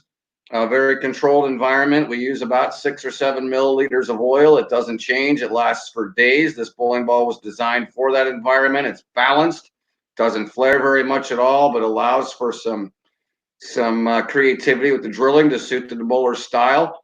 And I think it deserves to be on that list because in this modern day of using 25, 30 milliliters of oil and having to clean and dress lanes every few hours, this environment allows us to play in a much more affordable way. It's a cheaper game. It's a cleaner game. It's a safer game. And I am a big supporter of skill bowling. My pick for the final pick of this draft is going to be the PBA Skill 3.02, which is used exclusively in the Teen Masters. It is available for purchase, and if anybody wants to learn more about skill bowling, you can check out skillbowling.com and be part of our little club, our little tribe, to bring back a game that isn't about bringing big arsenals. It's about grab your ball and just go bowling. So with that, I make my statement with my last pick with the PBA Skill 3.02. Nice job, Mike. I know you got a lot of passion behind that and support you in that endeavor as well. So Mike's team, the High Road, the Vapor Zone is 2 title balls. Then he goes with the Mineral Light, the Mag 10, the Omega Acrylium, the Track Code Red. Thanks again for that. The Black Diamond, and the Skill 3.02, the PBA Skill 3.02. Thank you so much for that, Mike. And now moving on to Larry Lickstein with his final pick. Well, this was a tough one. I had a few I was thinking about, but, you know, this game is a game of dreams. I think that everybody on this panel dreamed about bowling well, and some of us had our dreams come true. Maybe not as much as others. Like there's only one Earl Anthony and one Jason Belmonte and one Walter Ray Williams. Then there's guys like myself that never won a lot, but when we did win, it meant everything. And when I was a young boy, I had a man drill me in Manhattan rubber. And in my very first tournament ever as an adult, the Hartford City tournament, I won the singles. In my very first state tournament, I won the doubles. And in year 2 in this tournament, I won the doubles, the team, and the all events, and shot the first 300 in the state tournament. And in my first PBA tournament, I finished second. And in my first USBC Open Championship ever at the age of 19, I won the all events. And in my first year on the PBA Tour, I bowled for the title 3 times with it. Was the Rookie of the Year. That ball gave me every dream a young boy could want by the age of 19. It was called the Manhattan Rubber. And for me personally, I dream of that ball. I've sustained those thrills for the rest of my life. It gave me all I needed to quit. And what I mean by that is, by 1974, I never bowled again professionally. But those years that I did, I experienced some wonderful, thrilling moments, and they were with the Manhattan Rubber. So that's my 8th pick. The Manhattan Rubber, used in the 50s, made out of Passaic, New Jersey. Junie McMahon used it to win Bowler of the Year in 50 and 51. And I know that ball for me was the nuts. I mean, I could just rip on it. It rolled great. And that's my last pick. The ball that gave me all my dreams, the Manhattan Rubber. Larry, if I can chime in on that, I was on the phone with Ted Thompson prior to signing in tonight, and there's so many great balls on this list that I didn't pick, but it was on my list. There was an additional Manhattan Rubber that was a soft version to answer the LT48 and the Mag 10, and they actually did make a urethane as well. But the Manhattan Rubber Company, great choice. Thank you for picking it, Larry. Thank you, Mike. I think a real steal there in the last round. I was surprised that ball was still out there. So Larry has the white dot caramel, the black angle, the black U dot, the purple pearl hammer urethane, the black widow, the Wiseman, the slate U dot, and the Manhattan Rubber. I always thought that they should make a reactive version of the Manhattan Rubber, and I would call it the Manhattan T Rubber. That was kind of a joke I had back when I was bowling back in the day. Okay, Tom Clark with your last pick here. He's already got the yellow dot, the black hammer, the Mark 10, the red mission, the Venom Shock, the Frantic, and the Marvel Pearl. I gave him an extra ball, and the RPM Swirl. All right. Well, I thought that I was going to take a spare ball, a plastic ball, as my last choice, and I had Belmo's spare ball down as a list on my list. He not only uses it for making spares, and he's probably the most amazing player any of us have ever seen, but he also won his first title with it. On the Cheetah in the right lane, he was using his plastic ball, and he won his first title in 2009 with it. The ball that I made the most money in my limited bowling career was the Black Knight, and so the Black Knight was high on my list also, and so was the Gray Angle, which is something that a ball that I loved. I loved the Gray Angle when I was a kid, but and the other ball I want to throw a shout out to before I get my last pick is the first scented bowling ball in 2000 was the citrus flavored Storm Eraser, I believe. I believe I'm right about that. We should at least give that a nod because that was interesting. But I'm from Syracuse, New York, and there was a bowling ball made there by a company named Lane 1, and it was a diamond core called the Buzzsaw. And it was a pretty special bowling ball. And I have a lot of pride for that bowling ball. Richie Spizzato created that bowling ball. And that diamond core and the Buzzsaw is a ball I want in on my list. So I'll take that. Thanks. All right, awesome. The Buzzsaw. They made several different versions of that, but the original Buzzsaw. So Tom has the yellow dot, the black hammer, the Mark 10, red mission, Venom Shock, Frantic, and the Marvel Pearl, RPM Swirl, and the Buzzsaw. So nice pick there. All right, so before I turn this over to Danny Wiseman to close out tonight's draft, and then we'll go around the room for some closing thoughts. If this was a picking people draft, this is where I would come on and say, hey, there's only so many that can be picked. And, a lot of other people deserve to be on this. Just to be on the list is an amazing thing. So this is a shout out to all the bowling balls out there that are watching this that might just be thinking to themselves, I hope I get this last pick because I know I'm better than some of these balls that got picked, like, the Wiseman perhaps, or the EPX, it couldn't even stay together. I'm sure there's a lot of bowling balls on shelves that are going to be ripping this thing. So all bowling balls out there, you're all great. I just want to let all the bowling balls know that. Okay, Danny, over to you with the last pick. Yeah, and this is Mr. Peabody Butterbean. I figure he's got to make an appearance. Hello. Brian got his puppy in. I'm going to get the big boy in. Larry's got the Wiseman in there, but I want to show you all something. This here is the real Wiseman ball, the Rebel from Revolution Bowling. Back in 2001, I had a signature ball that was sold exclusively overseas. And so Larry's got a bogus pick on there. We don't count that because I got the real one.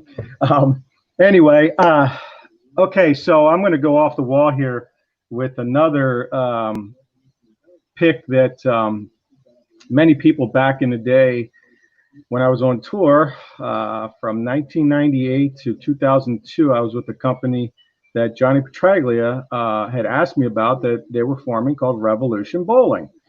And these balls were only sold overseas in Singapore, Japan, and Korea. I made many trips over there with Chip Zelke, who was a big part of that with Brunswick, that Brunswick brand, Revolution. And I made many shows with those balls and won a few titles. And one of my favorite ones was the Revolution IST Burgundy. That ball had Power Cool 18 on it, had a big elongated core on it. And I think I won the Columbia 300 Open, sorry, Chad, in 2000, I believe it was, with that ball. And made a couple shows with that signature ball over in Japan. And that is my pick, the Revolution Bowling IST Burgundy. Okay, Revolution Bowling IST Burgundy. Mm-hmm.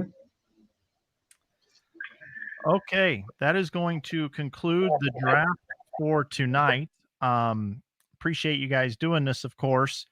What Matt and I have talked about doing to wrap up here is we thought we would go in tandems. We would put two people up on the screen, just those two people to talk a little bit about this draft tonight and mention anything that you wanted to do. So I believe we're going to get started with, we've paired up Brian O'Keefe and Mike Machuca to give their final thoughts on tonight's draft and talk a little bit about what they thought about tonight. So let's get those two guys up there. Well, I'm talking first, Deep. All right, you go ahead. All right, because I don't want this list that I've got here to be missed in this mix. Just real quick, Shirty Pro Blue Dot. The Brunswick 8583, which was the max diameter, 8.583 inches. The Dick Weber 5-star, Tommy Hudson LT51, the Force 10 by Star Trek. Brunswick Black Rhino, the Ebonite Nitro, Hammer, Burgundy Hammer didn't make it. Turbo, Black Turbo, Phantom, Nitro R Squared, Crush R Wolf. Just so many awesome balls. But in our days back in Lincoln, which, by the way, is so cool. You've named so many of your dogs after Paradise, man. I love your dog names. So cool. But Brian and I go back, and Brian was a big part of my learning. Just a quick story about a guy that we both worked for. We call him Goob, Kevin McGear. He was a longtime Columbia staffer. Drilled some storm bowling balls and didn't like them, and Brian Berg told him color the logo in, and all of a sudden these balls rolled great and Goob loved them.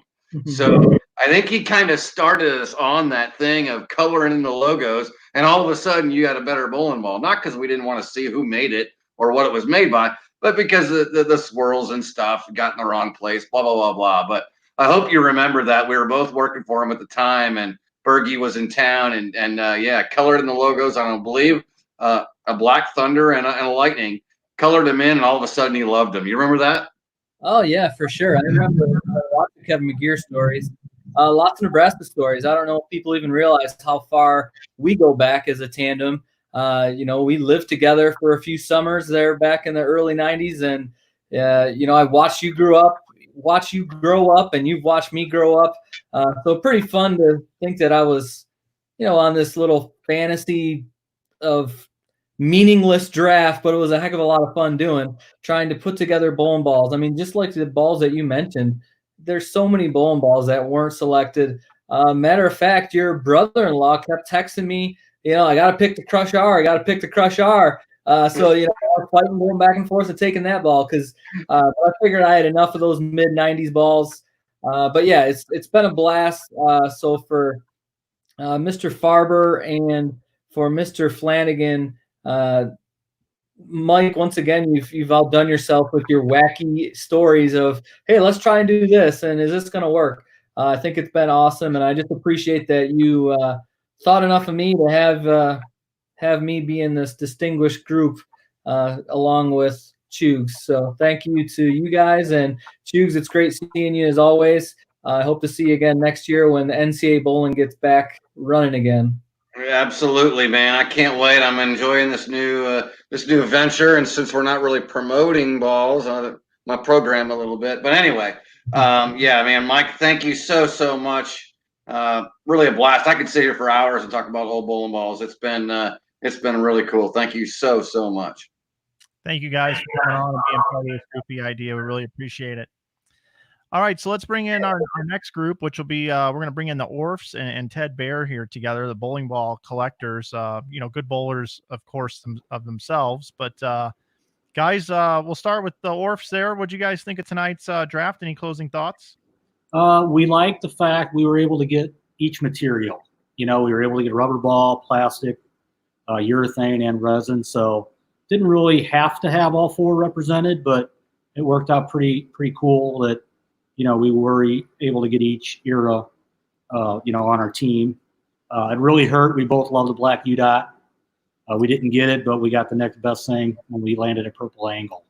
So overall, we had a great time. Like I said, we like the balls we selected. I do have a question for Ted, if I can bounce something off of him. Sure. And if you don't want to answer it, that's cool, because I don't want to get you in trouble with, a significant other. But what's the most money you've ever paid for a bowling ball? Or if you don't want to answer that, what do you think is the most valuable from a dollar standpoint? I think that probably the Gold Crown Jewel is just because it's a legend. I don't think it's the rarest. I think the AMF one their Spark. Yeah, the AMF Brilliant. Yeah. I think that's way rarer of a ball. But I think that just because of the Brunswick Gold Crown has that allure to it, and people think that you can melt it down and get the gold out of it somehow, and it just has so much. I don't know. It's so many stories behind it. Yeah, I would agree, and I do have one, and it's in great shape, brand new, and I'm not going to tell anybody what I paid for it because my wife might be watching. So. But yeah, I agree with you. I think from a dollar standpoint, that's the holy grail of bowling ball collection. Yeah, and there's some of those acrylic ones that Mark 10 that was made in the late 50s, early 60s by DuPont. That Wondercraft. It was clear, came in a bunch of different colors. Had a white, some type of stone, or not stone, but cement or concrete weight block in it, and there was or chalk. I think but there were so many cool balls from back then. I'm glad the Manhattan Rubber. The other one that didn't get mentioned was the Ace. Remember the old Ace? Yeah, the Ace All-Star. Yeah. I always thought, and that was made by the same company that made the Ace combs. Remember the old black rubber or plastic comb that used to everyone carried in their back pocket in our age, But it was so cool, and being around, getting to meet some of you guys that I haven't met before, and the Nebraska guys. I'm being from Omaha and seeing Mike Machuca win his first pro tournament at my bowling center, Thunderbolt in Council Bluffs, when we did the flop. So it's just cool being with with everybody, and just the knowledge, Yeah, and it's such a small world because I think Brian made a comment earlier about he was getting texts from Mike Shady, pick a Crush R. Mike's texted me a few times tonight. We're friends. We bowled against each other back in our college days, and he texted me a couple times, hey, that was a good pick. Or if I didn't hear from him, I guess he didn't like the pick. But, it's just kind of funny how, bowling brings everybody together. Yeah, And I got the Triton Elite. Someone, a friend of mine, you got to pick the Triton Elite, which I love that ball. But anyway, it was cool to be on this panel with this group, and it was really cool. Like Mike said, there's so many great balls didn't get picked. There's people probably in the comments saying we're all idiots because you didn't pick this or you didn't pick that, but there's just so many. You can't pick them all. Have you ever heard of a ball called the Ambergey? Have you from Texas? Yes, I do. I was going to pick that. I'm sorry. I said I'm an old timer. But I was going to pick that ball, but I don't know enough. I know there was a guy who made them. They were pretty much homemade, were custom made, weren't they, for what you ordered? And supposedly it had a totally unique weight block, but we had a couple customers that came in that went down there to visit them, man. And when you mentioned it, yeah, that's a name from the past, but I do remember that ball. Yeah, and we have a couple of the museum, and it's just kind of the off the wall stuff that you don't see or hear of, and it was really cool being part of this. Thank you. Yeah, absolutely, guys, and Ted with the Oklahoma Bowling Ball Museum that you've had there, and then the Orfs just taking upon themselves to go out and just purchase some of the rare gems over time. Really appreciate you guys coming on tonight and being part of this. I thought it's the Omaha Bowling Museum. Yeah, my bad. I thought you were giving me crap, or you were. So, but thank you again. I appreciate it. Thanks, Michael. Very good. Yeah, thank you.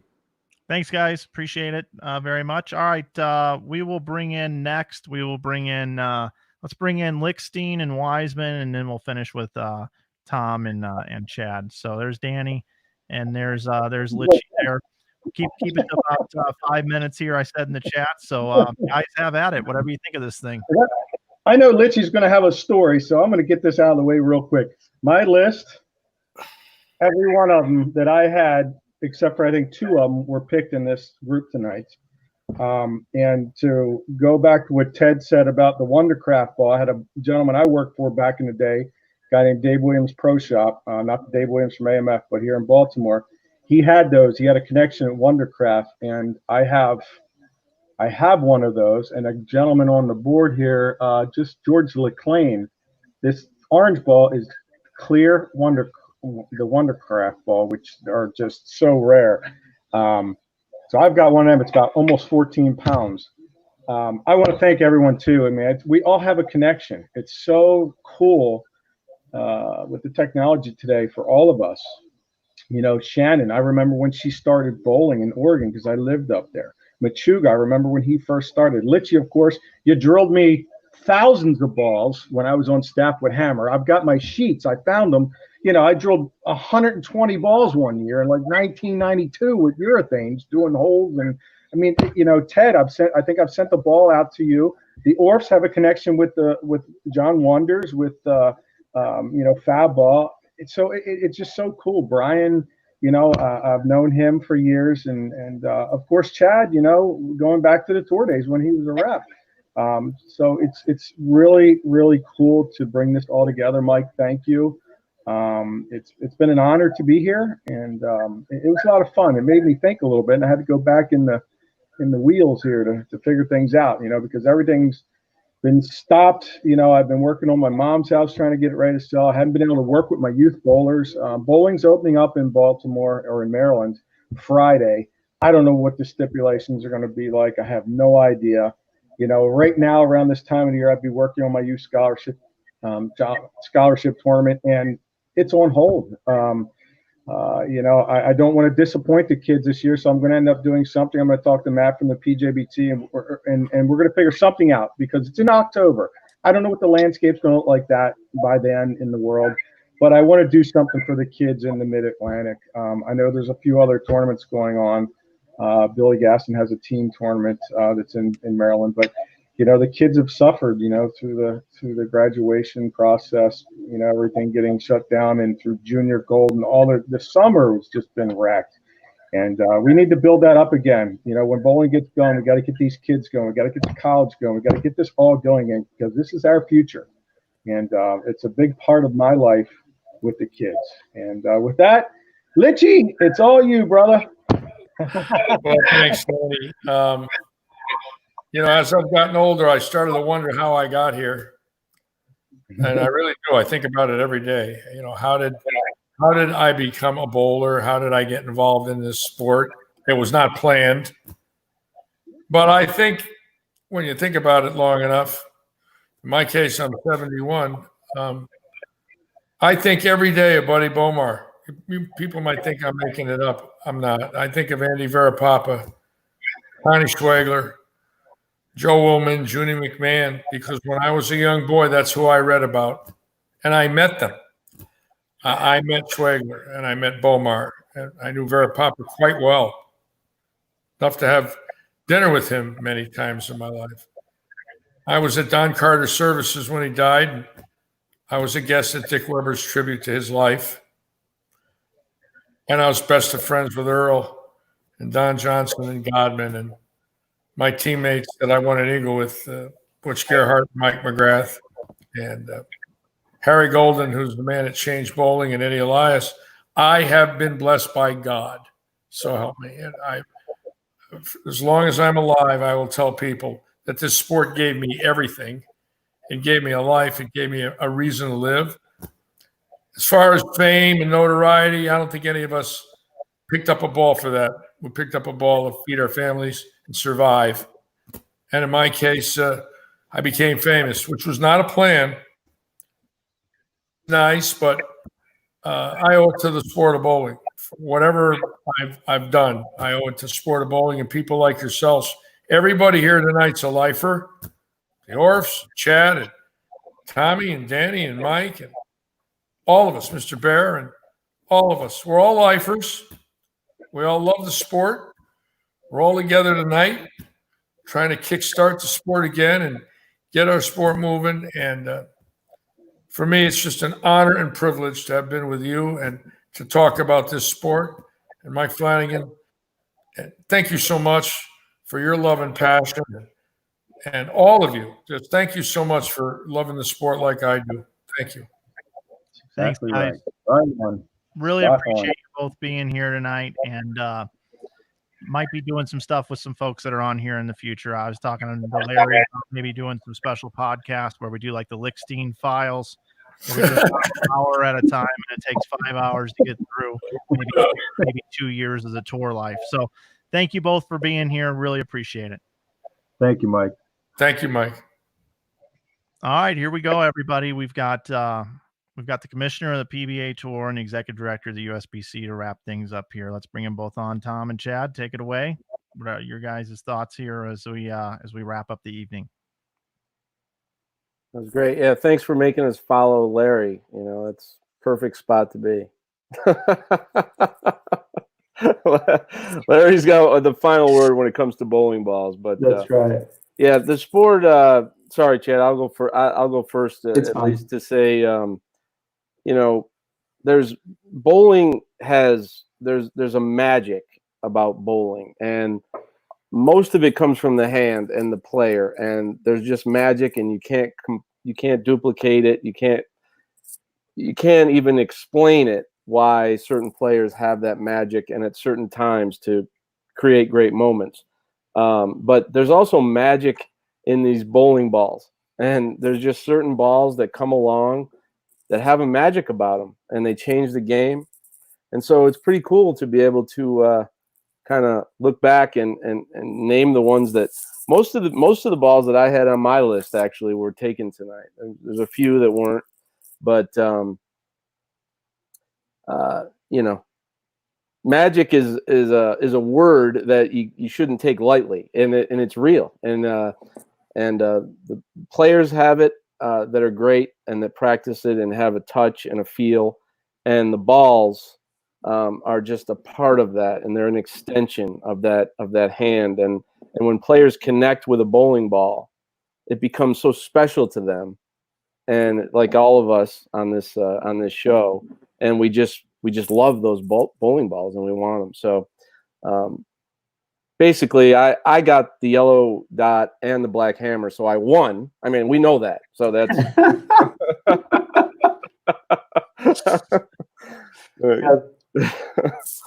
in the end, there has to be a winner and a loser, right? And so you I've declared that. I've declared it. Mike, I won't take forever, but I would say this: there are a whole bunch of balls here that didn't land on the list.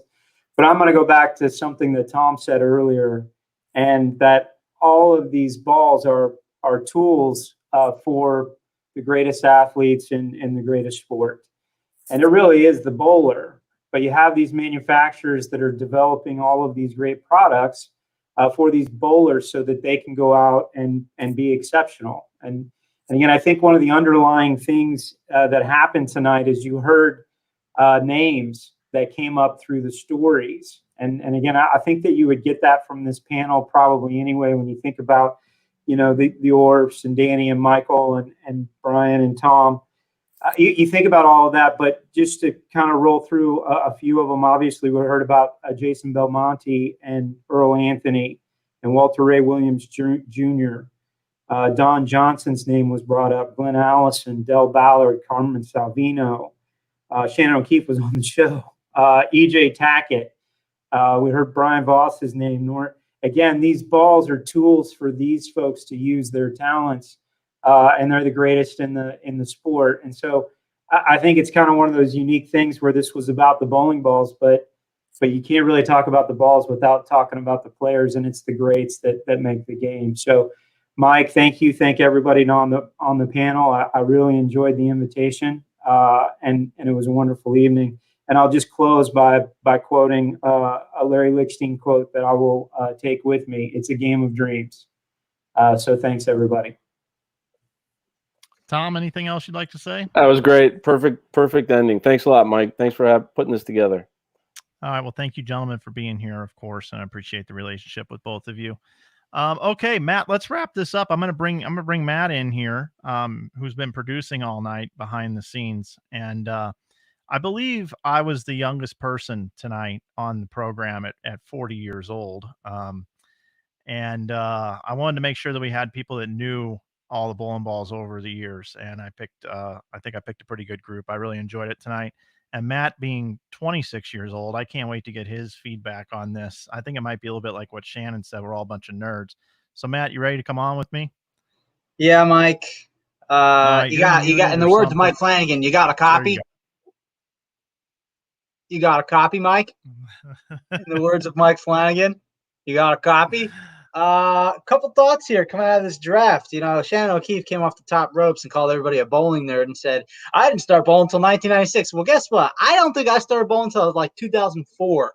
So when you talk about not knowing bowling balls, I had no clue for at least probably about 15 bowling balls that are on this list, and I'm not ashamed to say that.